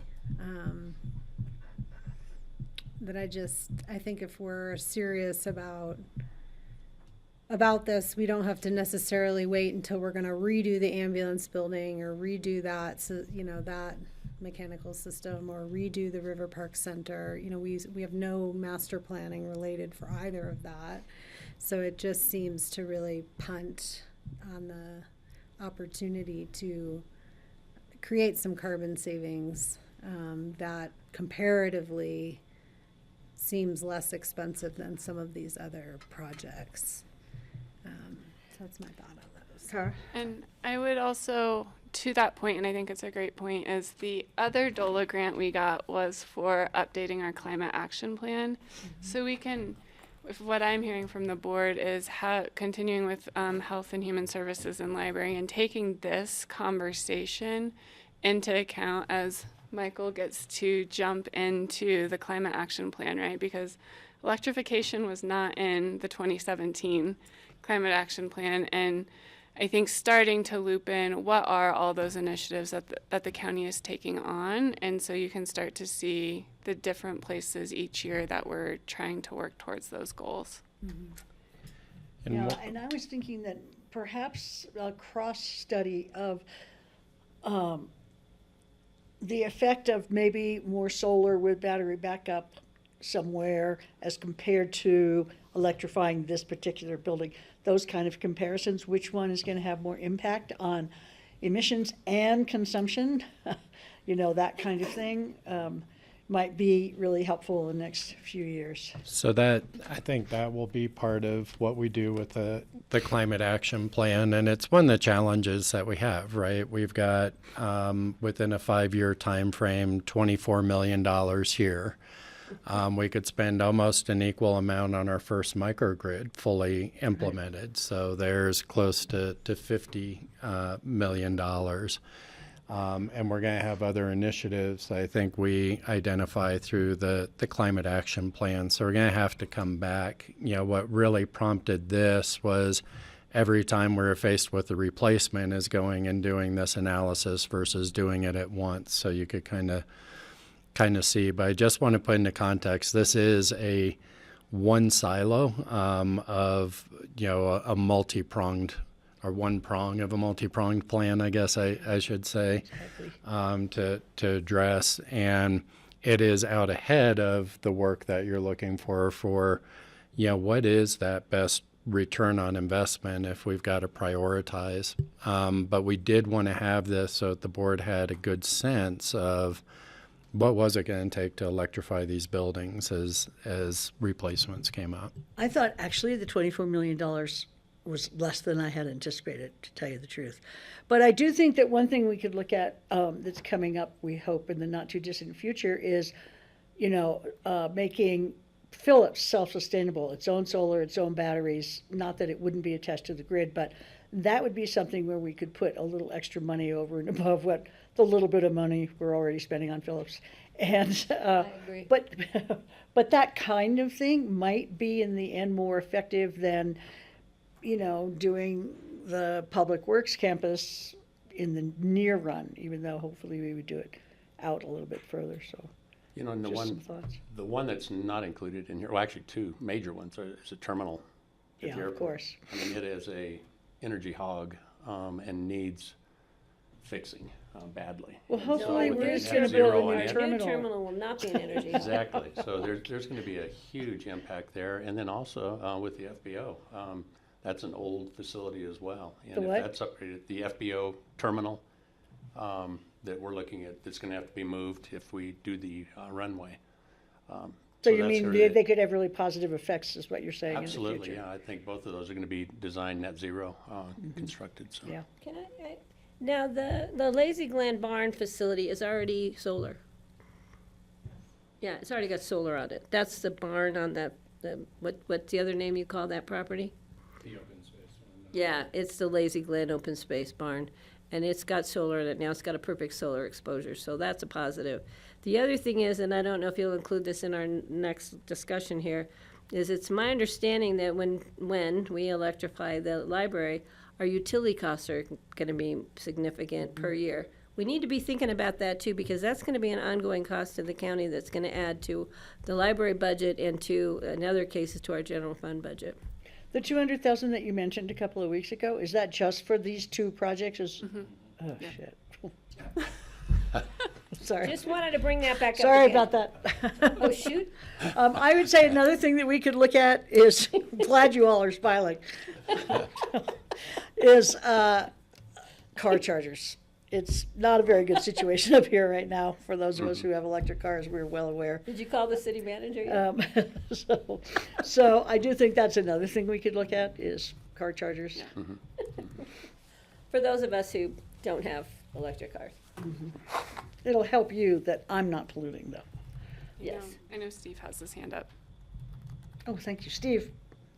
I love this kind of discussion. I keep getting ideas. So I hope you're writing them all down. They are, I'm watching. One other reason that we might want to spread out over more years doing all of this electrification. We're dependent on Holy Cross Energy and the City of Aspen Electric for providing electricity. I could see a time when the demand for electricity for all chargers and electrified buildings, we're not the only ones doing electrifying our buildings. The demand might outrun the supply of renewable electricity. And we should be working on providing more renewable electricity, or I should say we should be working with Holy Cross Energy, providing more renewable electricity and electricity storage, such as the battery things we're doing on the microgrid project. So all of that would help add to the available supply of electricity for all of these and other people's electrification projects.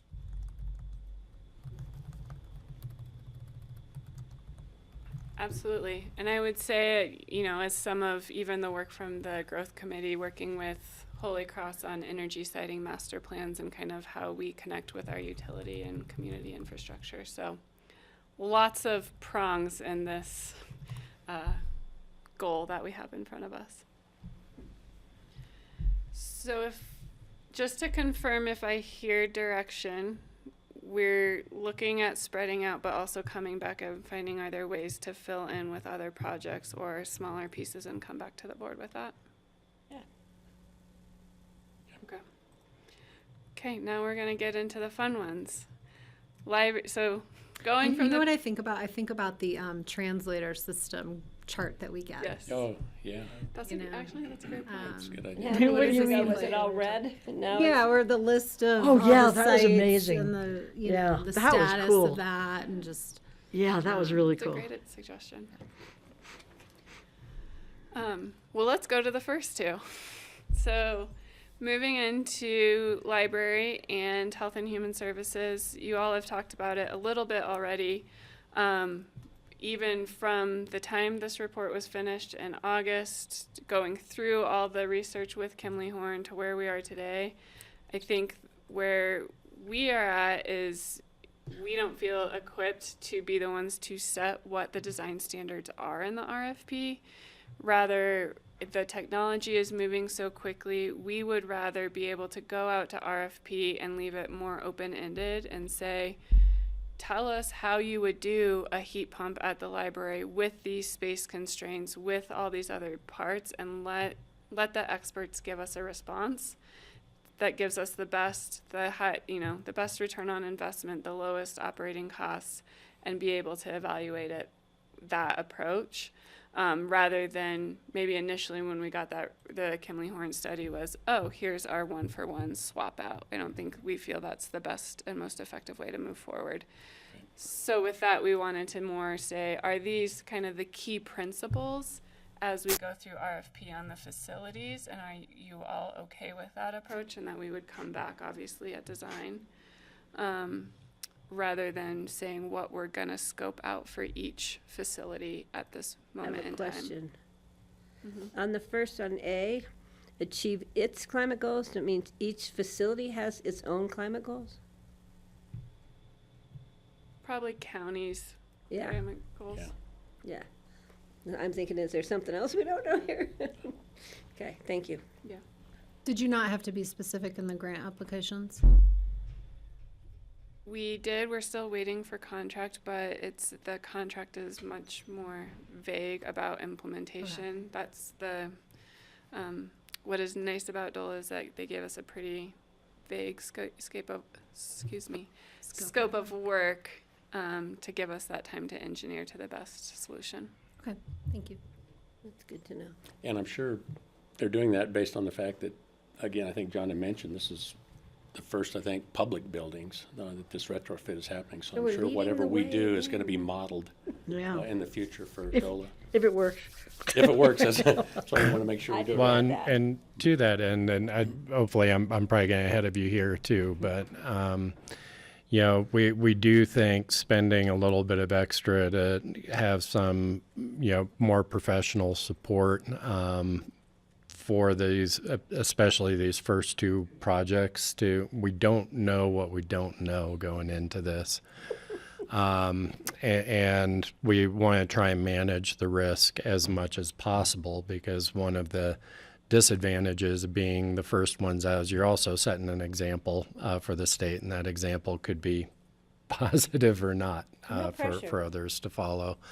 And so we'll probably be a little less efficient in our project planning and oversight expenditures, because we want to spend a little bit more upfront managing those risks. And especially what we're worried about is, gosh, why are we the only ones out here doing this right now? It seems like maybe we're taking on some risks that we don't fully understand yet. It's because we're Pitkin County. Mhm. We do that. So are you asking if we think these are the 3 appropriate guiding principles? Yeah, as a framework for how we move forward with these first 2 facilities. Pretty basic and fundamental. Yeah. Yeah, I think so. Steve? Yeah, I just thought of the thinking about the heated sidewalks. There was the talk in the Kimley Horn report about putting canopies over, or potentially putting canopies over some of the heated sidewalks. And I think that we should keep that on our radar as a possible solution to, that could allow us to pretty much turn off the heating on some of the sidewalks, or only turn it on once in a while when some snow blows in there or something. And that would help keep the buildings safe, keep the sidewalks safe. That's a good point, Steve. Thank you. So as John previewed, one of the discussions we've been having is wanting to bring on that third-party technical advisor. Partially is because we want to keep a more open scope and let the experts come with the best technology at the best cost. But we don't really know what that scope looks like. So we did actually meet with SKICO, because they are the only really other ones in the valley that's done some heat pumps in public facilities at high elevations, and are talking through with a few different recommendations from folks that we've heard from of what that would look like, what the skill set is, but really looking at who has done this in commercial buildings in these cold elevations, because there's definitely the theory out there that heat pumps don't work at cold elevations. I think we know SKICO's doing a great job proving them wrong. But there's obviously a lot of considerations to go through that, and then also help us select the firm. I think we can all attest that this is an emerging field. There's new players all the time. Some of those new players might be great, some might not. We don't really know. So bringing someone that can help us assess the firms, and then that scope would also, they would be essentially part of our staff team to carry through the design consultation to bring back, is it a snow bridge roof on top versus snow melt, or, you know, a heat pump or an electric radiator. And our guesstimate right now is roughly $50,000 to $75,000, but we think that's the way to ensure that we are as successful as we can be in these projects, these first 2. And so you're going to ask SKICO to help you find the right consultant, basically? We asked SKICO of if they had folks that they would encourage us. So Rich and I have been having conversations with a few different folks to get an idea. Yeah, I think that's a good idea. I'm in support of this. How about other people? Yeah, me too. Thank you. Good job. Yep. So with that, we will we're still figuring out what that costs and everything, and we'll bring it back as a first quarter supplemental. Okay. But and hopefully have someone on soon, since we would like to start going to RFP in January, because Jerry's going to have a lot of fun trying to get this done before next winter, right? No, we got Phillips too, so we'll give you something to do. No, this was good. This was a lot of information, but it was good. I mean, some of the graphs were a little fine, but So I think we have direction on these 3 items, and yeah, unless there's anything else, we're good for now. good job, guys. Great, thank you, guys. Well, and thank you. It's an exciting time for all of us. I mean, we get a lot of stuff going on, but anytime you can make impacts like this in the community, I think it's really, so thank Greg, no, thank we've you guys for. made a direction and we're moving forward. Yeah. This is to your point of wanting to do something. We're I know, actually going to do we something. got it right off the bat. Thank Yeah. you. Yeah, so. Don't forget about the car chargers. 20% of American new cars are now electric. It's amazing. And what are we doing with all That those happened so batteries? fast, it seems like. Yeah. Maybe not, maybe it's been longer. Yeah. I saw a Prius in a movie. The other night I was watching a movie and I thought it was a really old movie, and then I saw the guy lean down to start his car. He pushed the start button and I was like, oh, this movie isn't that old. It was 2010. I was like, really? It's been 13 years that we've been doing that? This science It was a fiction. Prius. No, it wasn't science fiction. One of my first campaigns out of college was the Clean Cars campaign. Oh, where awesome. We drove Priuses around to different events in the Well, state. Well, that was just Francie, a I few had weeks ago, right? 46 Yeah, it was. International. 2003. What'd you say, Steve? I had a 46 International stock truck that I had to push a button to start it too. I'm sure it was a similar mechanism. Oh, I'm yeah, sure. with your foot. I remember those, yeah. Technology's coming full circle in this world, I thought he was right? gonna say So- you just had to push it to start it. I've had some guy, yeah, that you have to push to start. That's what I thought. I have a Volkswagen, I still have to do that. And in closing, I would really like to, again, thank our staff. They have job, done a guys. lot of job helping with this and a lot of work, even over the years, I mean, through our facility upgrades. So it's been good. So we've got a great team. Okay. So, all right. Thank you. Thanks so much, guys. Thank you. That was lickety split. I know. We're on to future agendas already. Holy mackerel. Well, I want to start off with our first meeting of the year, of the new year, which would be January 2nd. We currently only had one item proposed Right. on that agenda. We could certainly add items to the agenda, but I think we've heard different things about having that. We usually don't have it fall so close to New Year's. So just wanted to do a check-in with the board. Do you want to kick that out to basically January 9th being our first meeting of the year? I'm Okay. fine with January 2nd, but I'll go with what everybody else says. Generally, we have this 2 weeks, and I think we're gonna have a lot of staff out because of school holidays still in existence. So, staff will be out from before Christmas until after that week, so I'm fine with not having a meeting, and with one item scheduled. We don't need to find stuff to put on. It'll find us. Do you have an opinion, I'm Kelly? confused. My future agenda has nothing on it.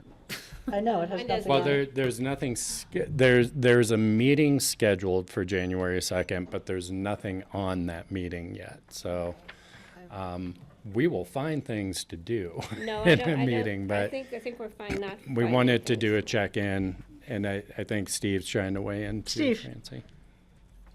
Yeah, unless there's something, I thought we added that because we had something to do with The mill levy. the mill levy or Yeah. some major decision we had to make. But if we don't have any pressing major decision, I'm in favor of moving it to January 9th. How come we Okay. have so many Steves?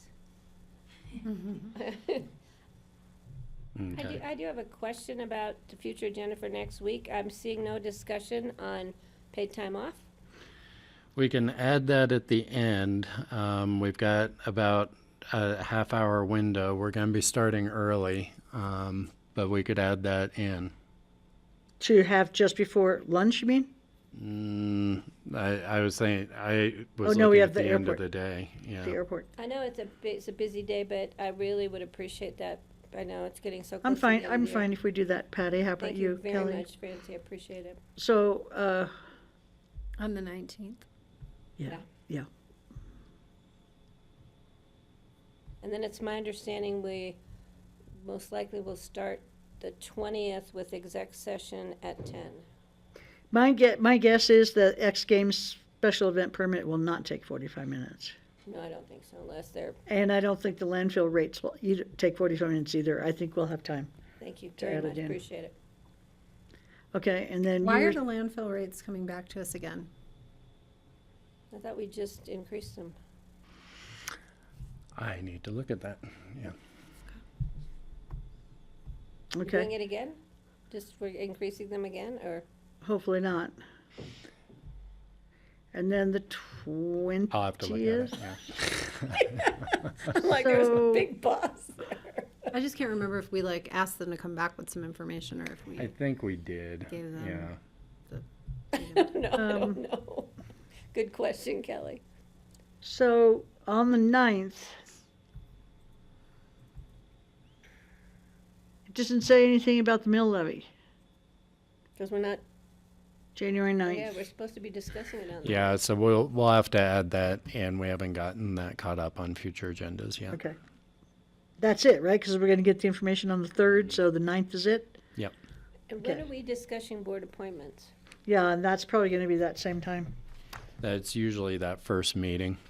Okay, so we'll need to put that Yeah. on the 9th also.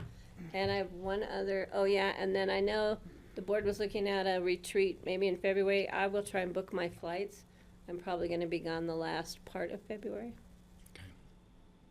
Where you going? California. I haven't been home for over a year, which is unusual for me. Okay, anything else on future agendas? Okay, board discussion, open discussion. Do you have anything, John? Yes, but let me consult my electronic memory here. While you're doing that, may I real quick? I want to publicly thank staff, especially Charlotte Anderson, for the party. I think the venue worked well. I think the food was awesome, and I think just the ability for staff to commingle with each other. I think staff really appreciated it. So I want to thank everybody for really doing fun. so. Yeah, it was fun. And I'm sorry I didn't go out with the group afterwards, but on the other hand, I'm glad I didn't. Hey, you went at all. That's pretty impressive. I'll go to Steve next. Do you mind waiting? Yeah, we can- Steve? I went, well, there I am going off into infinity now again. I went to the grand opening of the senior center, and it is really very comfortable and very inviting. Really nice job on the remodel. The staff has a much better working space. There's a small meeting room that can be closed off from the other part. The new tables, I was skeptical about changing out the tables, but the new tables are round and with no legs in the way. There's a pedestal underneath, and you can fit a whole bunch of people around the tables for eating meals, and it was really conducive to having really good group conversations.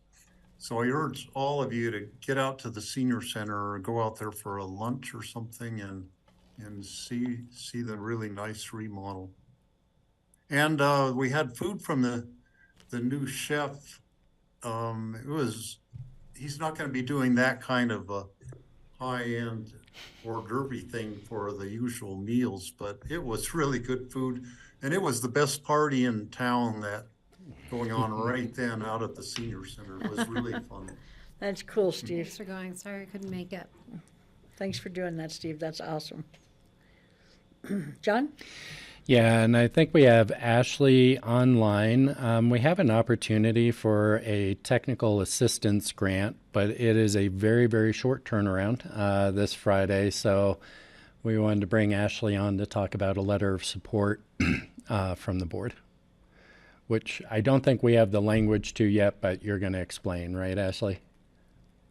Yes, Yeah. I have the language too, but I wasn't able to get it uploaded. So hi, thanks for letting me jump on. Ashley Pearl, Community Resiliency Manager.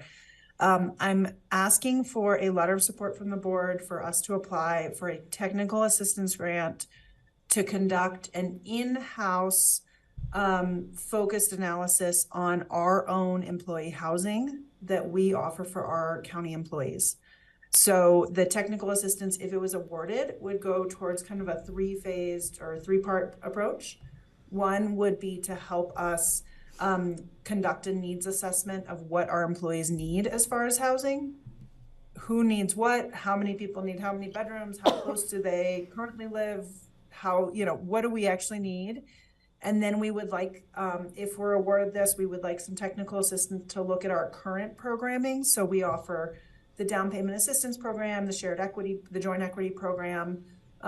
We have a number of policies around employee housing. We would love them to do a review of what we have in existence and then suggest any iterations or changes to that. And then the third piece would be to offer up best practices from around the country of what other county governments or what other organizations are doing to support their employees in finding housing. So if we can apply and we get the money, this would be really great because in 2024, we've heard from the board a couple different times that you would love to relook at some of how the employee housing that we offer for our employees. So, we are consistently trying to buy up free market units and offering those up as rentals for our employees. We do have a lot of participation in our joint equity program.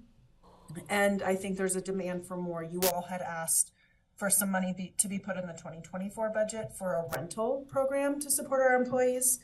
So we can do all that, but if it's not under one single header with some data to back it up, it might not be as effective. So I saw this opportunity pop up. The grant is due on Friday. I think it would be great to get kind of a third party set of eyes on some of the stuff that we've been doing. I think what we're doing is really leadership and is very responsive to our employees, but things are changing really quickly in the housing space. And I'd love to just kind of get there's a national firm that would do the technical assistance. So we would get some just fresh ideas and a different perspective. And then we'd come back to you and say, hey, here's some policy changes that they recommended. And we just have a better sense of the weight that housing is on our employees. I think we know anecdotally it's a really big challenge, but I don't think we have a ton of data around it. Who's So that's offering very the grant? short. I'm sorry, Yeah. who's offering the grant? The grant, sorry about that. The grant is through the Division of Housing. The Division of Housing has some one-time money, and they're offering it through their Housing Toolkit for Elected Officials program. They created a housing toolkit last year that's for elected officials and leaders in local government. And then through that, there's some funds for implementation. And one of the things in the toolkit is that local governments need technical assistance to support with some of this. So even though we weren't part of the toolkit process, we are still very much applicable, and we're even more applicable because we participated in the West Mountain Regional Housing Coalition's IHOP grant program, which that's a lot of acronyms. Basically, we check a number of boxes on the application, so I think we're a very competitive application. What kind of That's my monies? request for you. Yeah, what kind of monies are in it? So they don't require, it's a technical assistance grant. They don't require us to put together a budget. They just look at the scope of our project and then take it on. They completed a round of funding where they funded 8 projects about 6 months ago. And they said that all of those are between a $40,000 and $60,000 approximate technical assistance budget number and are taking around 4 months to complete. So I had a pre-grant meeting with them about this project, and they said it absolutely fits into what they're seeing from other communities.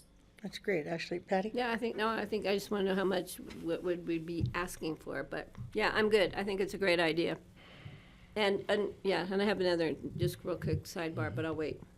I'm in. Yeah. Looks good, Ashley. Thank you so much. Do you need us to sign a letter of support by Friday? Yes, Kara has a printed out letter of that, and if Kara's still in the room. She's nodding at me. Okay. She's gonna get it. If you could put your signature on that, I would greatly appreciate it, and I'll get the grant application in Friday, and hopefully we get the technical assistance and we can answer some of these questions. Great, thanks for Thank you finding so it. much. And my sidebar real quick, I did request from Northwest Cog 2 hard copies of their new housing, so they should be coming shortly. One for me and one for us and one for you guys. Thank So it's not electronic. Thanks for the time today. I appreciate Thank it. you. And the support. Do you have anything That's all else? I have. Yep. I have a couple of things, update on Redstone and an update on the Venezuelan refugees. So in Redstone, I sent on your information and I asked them what's the current status, what's going on, and it looks like they're going to close unless something changes in the next 2 weeks. This is the market, the general store. Sorry, I should have said that. Yeah. Because their rent has gone up so much. Well, because they didn't have the income last summer when the highway was closed, and so they don't have anything to tide them over the lean winter months. And so Will they reopen in the spring? I don't think so. it wasn't on the table when, in the discussion I was at personally. I don't know if it's been on the table since then, but when I wrote to Rochelle, she didn't say that. She didn't say we'll close for 3 months or, you know, I mean, the current owners, I guess, are just want to be done with it. So she's not going to even try to contact the SBDC. That's the small business group. She said, thank you very much for this information. But Because there is an opportunity out there, I don't know how this might or might not fit, for disaster relief funds through the state small business bureau. And so because there was a disaster on 133, yeah, they might be able to get some money back. So it sounds like they're just kind of done. I did bring it up as a possibility for us, since it's in Pitkin, to look at disaster relief. We talked about it briefly one day, but we haven't carried it forward at all. But the state, the small business bureau does offer something. Yeah. And ours were limited to $25,000 per business during COVID. And John said we'd have to open it up probably to all the businesses in Redstone. Yeah. Well, yeah, I think the conversation that Francie and I had was there's a equity issue as far as accessing. Now we could use. Ashley was she's listening in and was texting me that we do still have some ARPA funds that we could apply to something like this. What we did during COVID, of course, was set up a grant program for businesses, and I think that is the example we were using, but that the general store may not be the only business in Redstone that was impacted. Mm-hmm. And you know, if you stand something up, you might get a request from and I'm making this up, I don't know this, but you know, a propaganda pie or an art gallery or the inn or what have you. And so it's just I think there's precedent for the board stepping in during times like this. We could potentially use some ARPA funds. I just encourage to think about it in terms of a larger effort that'd be more equitably available to impacted businesses. Well, I would think that there's a direct contact, and the person who represents our region through the SBDC, she's willing to meet with them over here on their own turf. Be an opportunity. I'm sorry I didn't get you the information. She just happened to be at our meeting at COG, and I was taking big screenshots of stuff. You know, sometimes you just make a phone call and you find out, oh gosh, I can apply for this through the state and not have to go through Pitkin County. And the state's not going to say, well, we have to wait for every other business.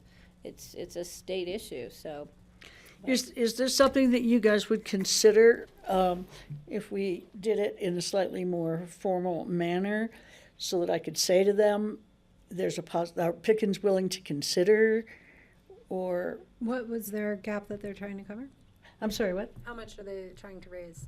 Well, they lost 55,000. So, I mean, I don't know specifically how much they want. I know they did go to their community and it didn't yield much, if anything, which is too bad because it's the community's freaking out about it. But there's not a lot of wealthy people there, so. yeah, but they'd have to have some documentation of the loss of 55. I think they do, because they were very specific about the same thing, amount of income from last year compared to this year. And what we did during COVID was we set a maximum grant amount of 25,000 in that case, and the board has discretion, right? And then we had a review committee set up through the Aspen Community Foundation. Not saying we do it the same way here.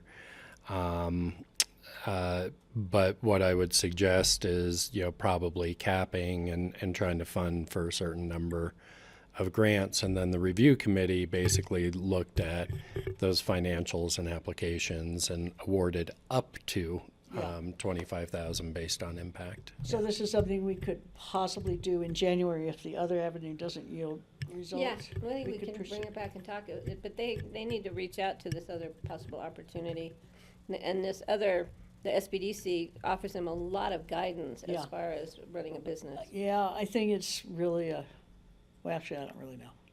I guess, I'm happy to explore something. I just think about like, well, gosh, All the businesses, I know. not necessarily even all the businesses, just all the possible disasters. Really. Yeah, I mean, the really. COVID disaster, this was federally funded. I understand, yeah. The impacts were often shared broadly. Yeah. So there was a way to sort of have cast a wide net, Yeah, I get that. Whereas it's like, okay, so like Glenwood Canyon shuts down again, or something, I just. What are we opening ourselves up to? Yeah. And, saying yes now doesn't mean we can't say no later, but it gets harder sometimes to do Yeah. that. So that's Well, why I just I'll wanna- try to meet with Tyler, and Oriana, and see if there's any way they can extend their open period so that we can explore ways and they can explore the lead that Patty gave me and I forwarded to them, if that's okay with you guys. So I'm not gonna say, yes, we'll do it. I'll just say we might be willing to explore it. Is that okay with you, Steve? Yeah, and let them know that if they need, they can call me directly if they want to, and I'll see if I Okay. can't get that I door. mean, I would say I would like a condition to be that they have to explore these existing programs. Right.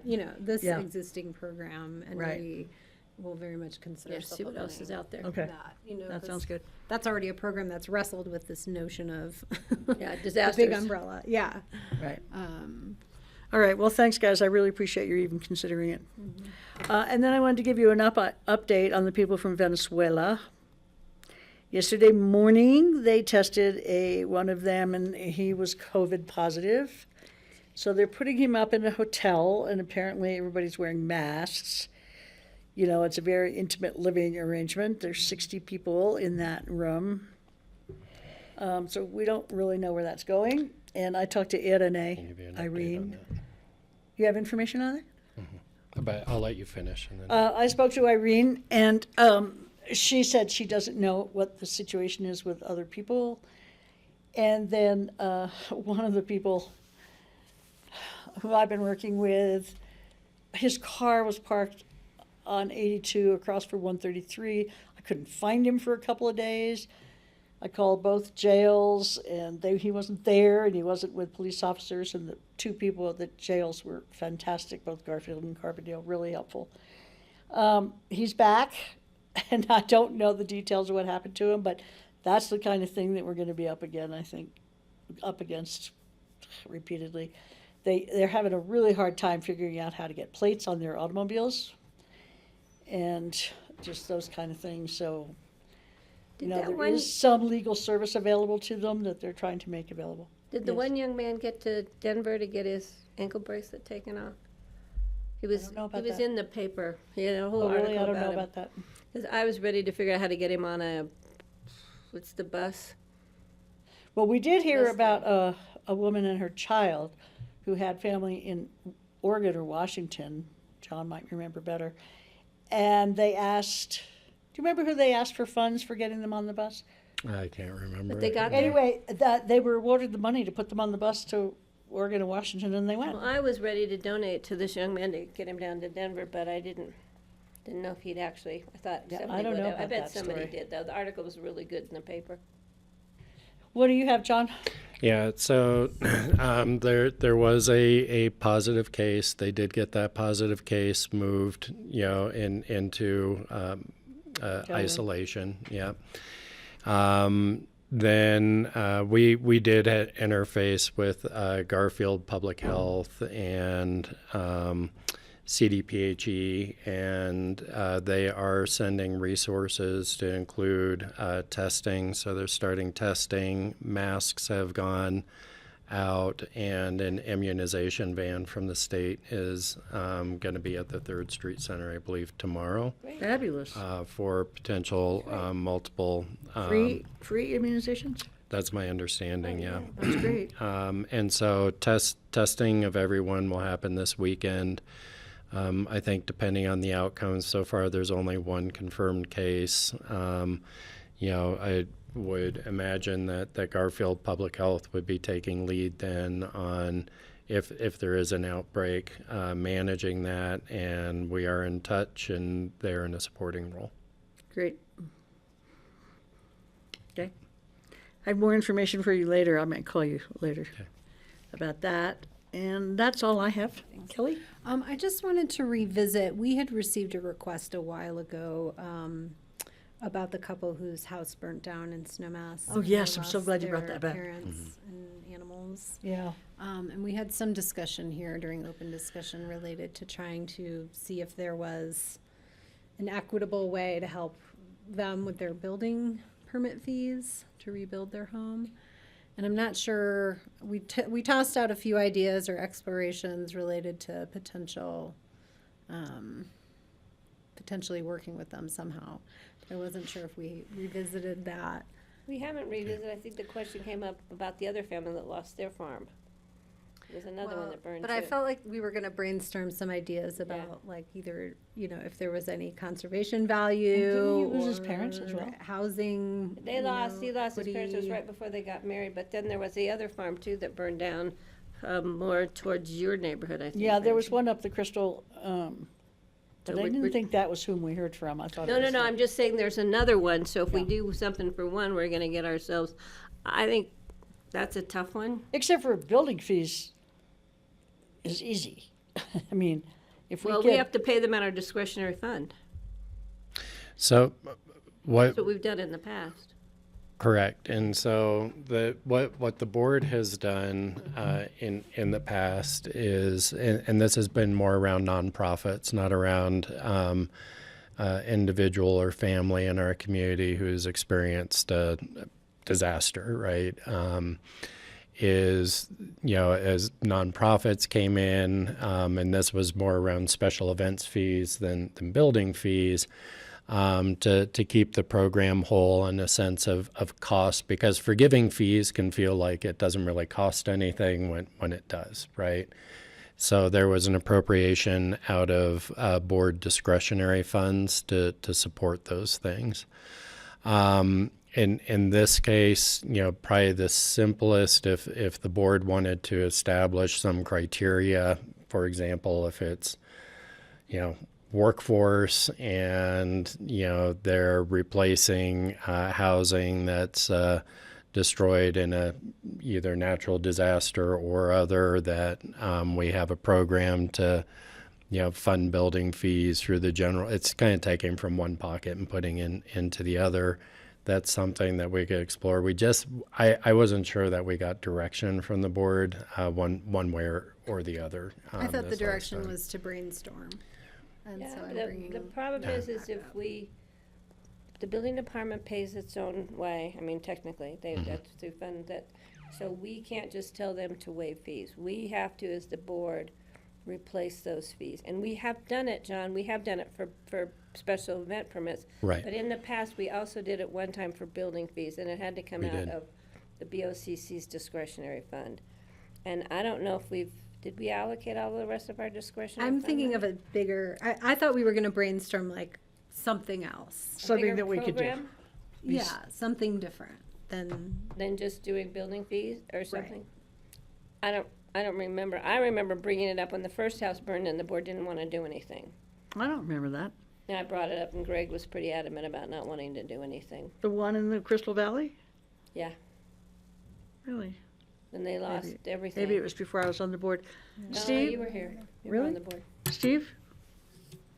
Yeah, possible way we could approach it for private individuals who have had an individual tragedy like a house burning down would be to waive half of their fee.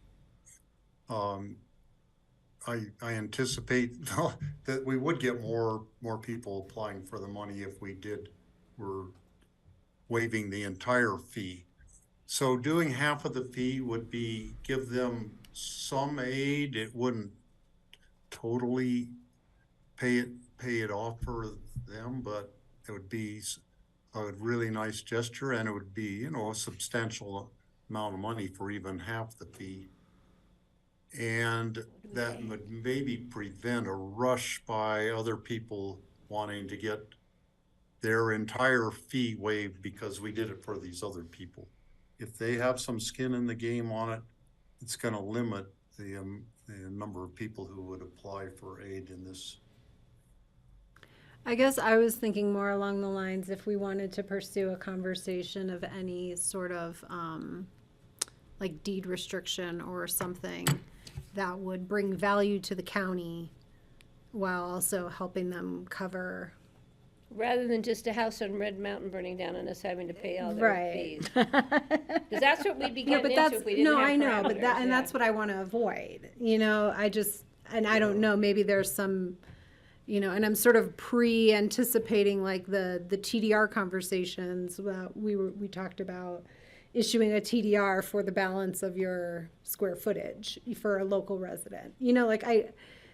That's more along the lines, but I don't know if we've given staff any direction to even broach that conversation with these folks. Like, they may be like, no, thanks, we want nothing to do with you. Like, we'll figure it Right. out. I think that's a conversation worth having, Kelly, and especially the fact is, where does the money come from? It had to come from general fund? Because we don't have enough in our discretionary fund. So How much are building fees for moderate house? Well, theirs are But 60 grand. it's 2% of construction costs. Or is it 2%? It is 2% of construction costs. Yeah. So it's a bigger discussion. I don't have a problem having it, definitely. I would like to have the discussion tomorrow at noon. After I get my PET scan. Yeah. I'm full of I nuclear waste. would not even hesitate to waive their fees. And this is a hardship case. This is not a house on Red Mountain. And I think we can differentiate between the two. It's always going to be discretionary for us. Mm-hmm. And, But we waive their fee. it doesn't seem to me that it's going to cost us that much. And if it costs us $1,000 or $2,000, even if it cost us $10,000. They said 60. But it made a big difference to their ability to recover from this event. Or, ComDev is a self-funding department. We have to the- pay I know, I 60 understand. It would have to come out of the is general their fund or something. I get that. But we need to be careful. And they're asking for their fees are 60,000. Is that what it said? That's what Kelly, That would mean they're building a $6 million house. 3 million. 3 million, yeah, 2%. so, we need to think about it, and we can tell them that we're thinking about it, and we may come up with a program. But right now, I'm really cautious about saying, yes, what happened was beyond tragic. It was beyond anything you could even Didn't imagine. his parents die as well Yeah. in the fire? Yeah, and it was right before their wedding. Anybody And, remember what their name is? No, but I can tell you something when we get off. Clint and TV. Kate. What? Clint and Kate. So, there is the option, as Francie's laid out, to just scope this as an exceptional case and exercise board discretion. There's an ask to maybe build a broader program that I think isn't really about building fees. It's more about almost like expanding our deed restricted program in this case, Kelly. Is that, if I'm understanding you correctly, that may be a bigger contribution to get a deed Right. restriction than 50 or 60,000. Yeah. Thought that we should consider. But yeah, I just know how this community is going to react, and we're going to say, hey, look what they did for them, and their issue was very God only hopes that it doesn't happen anywhere else to anyone, but somebody else can come in and, you know, could be bombarded, and I'd rather have some kind of parameters or guidelines built in before we just open the door. Yeah, I'm just even asking for just a more specific look at this request. You know, maybe there's a fishing easement, like maybe there's, you know, I don't know, like maybe there's something where there's a justifiable county investment to And it help doesn't mean them we patch couldn't the go gap. retro. We couldn't come up with a program and do a retro something for them, you know? But I just would be very cautious. Right. Do you want to say something, Steve? What direction? Say something. There would be no fishing easement up there. No. There's no water. up there. Okay, I don't know where exactly it is. I can so. tell you that. It's on the Monastery Cutoff Road. It's on a dry ridge hillside. Is it part of a donut hole that's not yet preserved? No. It's part of the, you know, the Shieldo, I don't know with the Shieldo Mesa or the Shieldo Terraces, I'm not sure which subdivision, but Yeah. each lot is you know, some of them quite a few acres, 35 acres and things like that. Having the home become RO might be a good option for the deed restriction. I would love to start taking steps to have more lived-in houses here and fewer second homes here. Does it seem like it would be a $3 million project to replace that home, since you're familiar with it? And the barn had lost their outbuildings, everything. Yeah, there's some pretty big houses up there. When the people, if they have 35 acres, and some of them, I think maybe at least some retired people who maybe have more money from their lifetime of work are building some pretty the way nice it's homes up being presented in this email to me, it was just sent to me. You all received a prior Yeah, contact. I have it open. Says that Forum Phi has designed it pro bono and they're working with Keelty Construction on a cost basis. So I don't, Yeah. you know, I don't know how that gets to $60,000. Yeah, that's what I'm And we have to fee. confirm the fees, so Yeah, I don't know. right. I don't know, yeah. Just further discussion. No, I just don't have a find problem. this as something that we have to be super cautious about, because I don't see this kind of event happening very often. I mean, if it happens once every 5 years, it's, you know, it was really catastrophic for this family, and I just don't see it replicating again in the near future, and if it does, we could look at it again. Just because we do it this time doesn't mean we'd have to do the next application. You know. Are you okay if we have, like, direct staff to do a little further scrutiny and maybe contact, or I'm happy to do the contact? I would definitely like to contact them and say, we are exploring options and we will do something.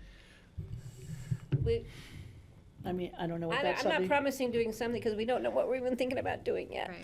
And then because the other family that lost their house up to Crystal, that was catastrophic. They lost everything. Granted, they didn't have the fatalities, but they still lost everything.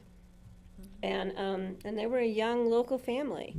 So I just, you know, everybody perceives tragedy differently and in different, different levels. But I don't have a problem doing something, but I want to have parameters before we jump into it of some sort, some kind of a better formulated. Well, it sounds like you do want to do something. Yeah, I want to look into what kind of guidelines we might want to have before we say it's not going to happen again for 5 years. Well, you know, stuff happens, and I just wouldn't be comfortable. I wouldn't be feeling I could be fair to the next guys. Go ahead, Steve. Another incident in the past was Jay and Annie Parker's 2-story log house up on the Christensen Ranch on Upper Snowmass Creek burned down, and their infant baby was in the upstairs, and Annie couldn't get it out. Oh, God, how awful. That was quite a few years ago, but that's another instance where someone died in a house fire, and it was just so heartbreaking and tragic. Mm-hmm. So can we have staff bring us back some possibilities, some options for discussion? Maybe.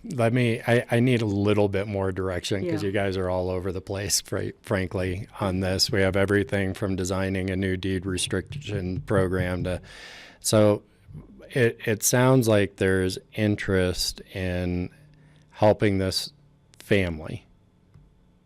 Now, Or families. or families. Well, these are the people who have asked. Yeah. So can we just keep it here for right Well, now? until the other people knock on our door, because fancy they will. I'm sorry, but we can't just do it for one and not think about the others. Now, Nobody else has asked right now. I They're mean, gonna. and so one option would be to have a discretionary program where the board could pursue like an RO deed restriction. I heard a couple of you latch on to that.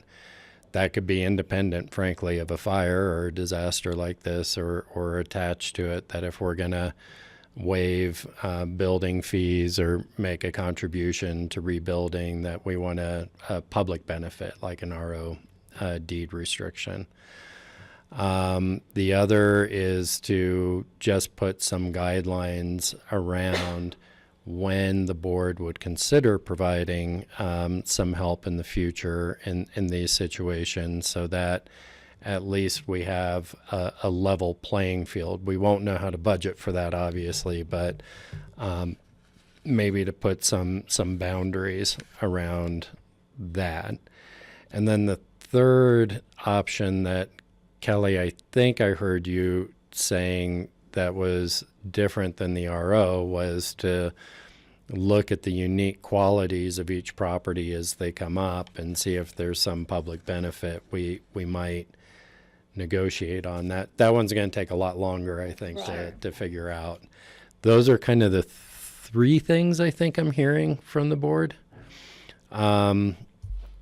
I would say that it's probably easier to build guidelines around an RO kind of question and a disaster question. And then if we're going to analyze each property for any unique qualities that may have a public benefit, that would be them coming up in front of you and us taking a I look. see much more opportunity to be besieged by lots of requests if we do an RO where people could come in and say, oh, well, I'll be happy to put an RO deed restriction on my house.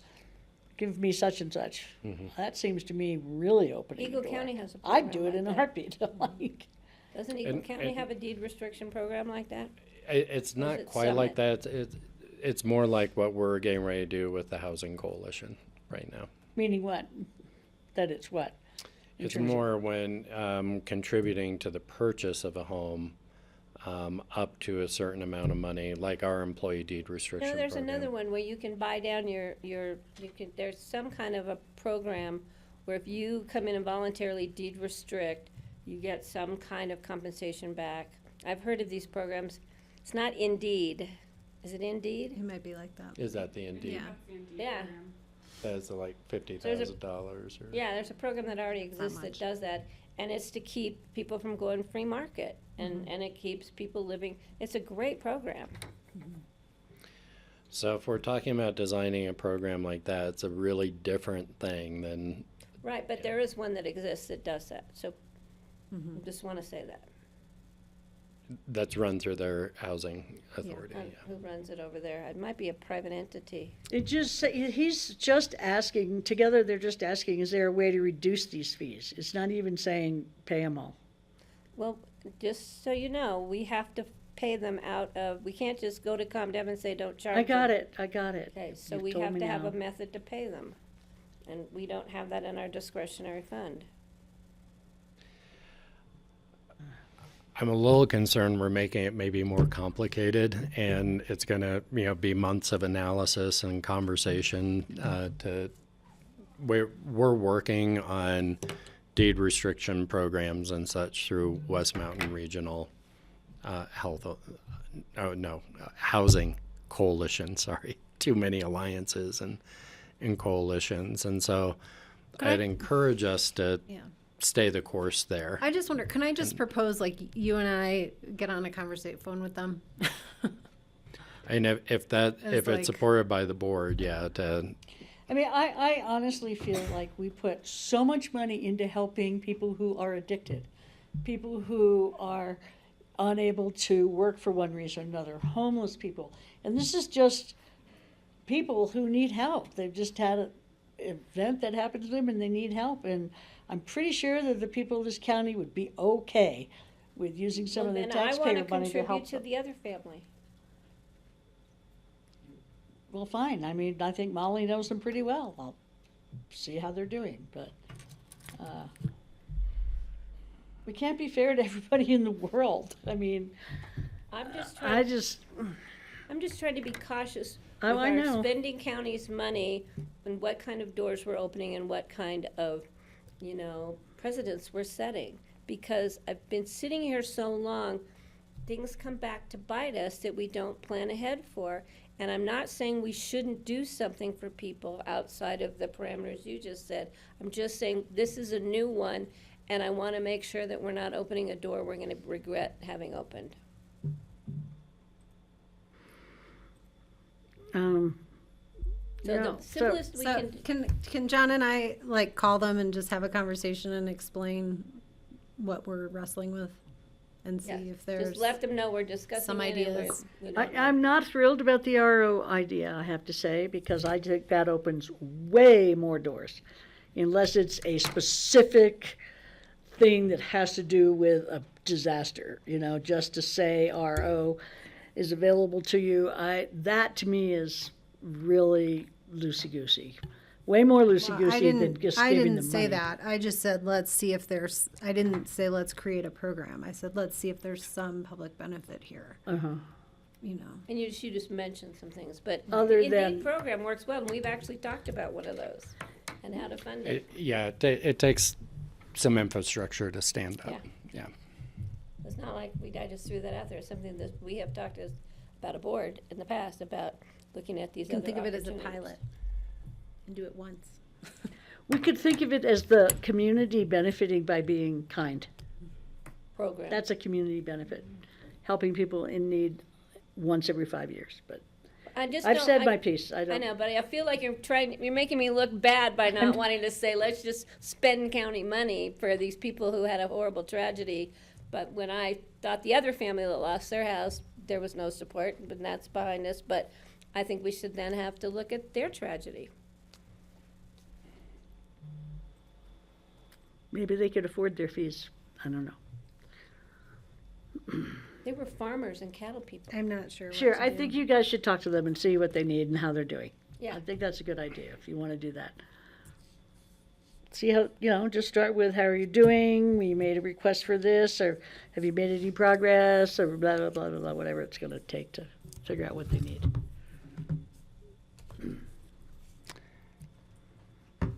I don't know how you feel about that. Well, I feel like I don't have board direction really, and so I'm sorry to keep coming back to that, but you guys are not on the same page right now, and I think I wouldn't know what to tell these folks. I think I think the simplest thing is for us to propose some guidelines that are fairly tight for either forgiving building fees, and we'll build that into our fee structure in the future, or funding with general fund that allows folks to come in and ask for a hardship. I don't have a problem with that. And I think that would probably be the simplest solution for this specific ask versus we're talking about some pretty complex programs that may actually take staff to run and that sort of thing. Yeah. And I think it may be expanding and getting more complicated. But Patty, it sounds like you could live with that. Kelly, could you live with that? I'm just looking to have a conversation. So I'm not We're having it. committed. Yeah. So say again what you would do. You basically, we'll come up with some guidelines for identifying a hardship case and providing opportunities for relief of building permit fees, and apply those, and it can be equitable across then whether it's going forward or retroactive. 20%, we'll just see. Yeah, we'll come up with some. I think that's going to be setting simplest. up the process and a fund Or just setting up the process? I'm sorry. Process. I think process right now, and we can talk. We can look at, do we fund that through, is the building fees? Do they fund some hardship? Is that an appropriate use? It may be. So let us look at that. I don't know if we want to go there. Yeah, I think I'm okay with John looking at it that way. I'm okay with that. And we can You okay with call that, the Kelly? family and tell them we're looking at that and Kelly's that gonna we're get back looking on for, there seems to be some general support to find a way to provide some relief. The board wants to be sure that there are consistent guidelines for the community to do that. Do you know them? No, but they reached Do you out. know them, Steve? Or is he gonna- I have some history, but I'll let you know offline. For privacy. So, Thank you. sorry, I know that No, that's great. isn't what This everyone is, wanted, This is but. progress. This is great. Okay.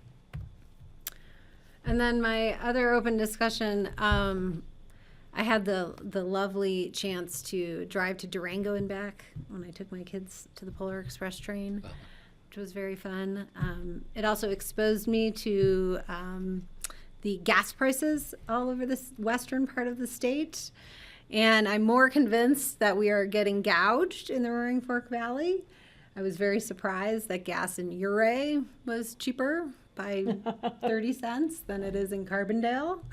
And I'm personally going to write a complaint to the Attorney General's office because I just am unconvinced that there should be such a disparity where we live. And I wanted to bring that up to you all in case there was any interest in voicing any complaint as well. I want to thank you because there was just recently a letter to the editor about just that, saying that how can they justify it by saying it costs more to deliver it to Aspen or to the Upper Valley? And we don't really have privy to that information. I don't think we can go to the local gas station and say how much, why are you charging 30 cents more? But I'm assuming that the AG's office would. Well, it is a one-way road. I mean, it's a dead-end road. There is that. I mean, I'm not excusing it. I'm just saying. I just feel Ouray and That's a good Durango, point. like We don't want them going over I the mean, path. they have to Yeah. come up here and turn around and go back with no more deliveries. So I do see that as affecting prices. But you think 60 cents more in Carbondale than in Montrose? I don't know. I mean, even when I drove a Like, I'm just gas car, unconvinced. I think gas should be super expensive.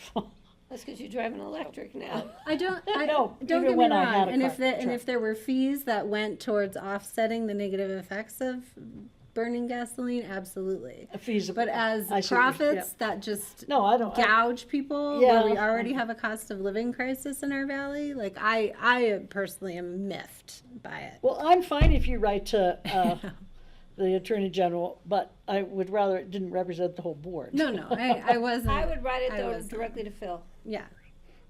Okay. Just thought Say, I'd dear bring it Phil, up. hi, this is Kelly. Remember me? You know me. He's a good guy.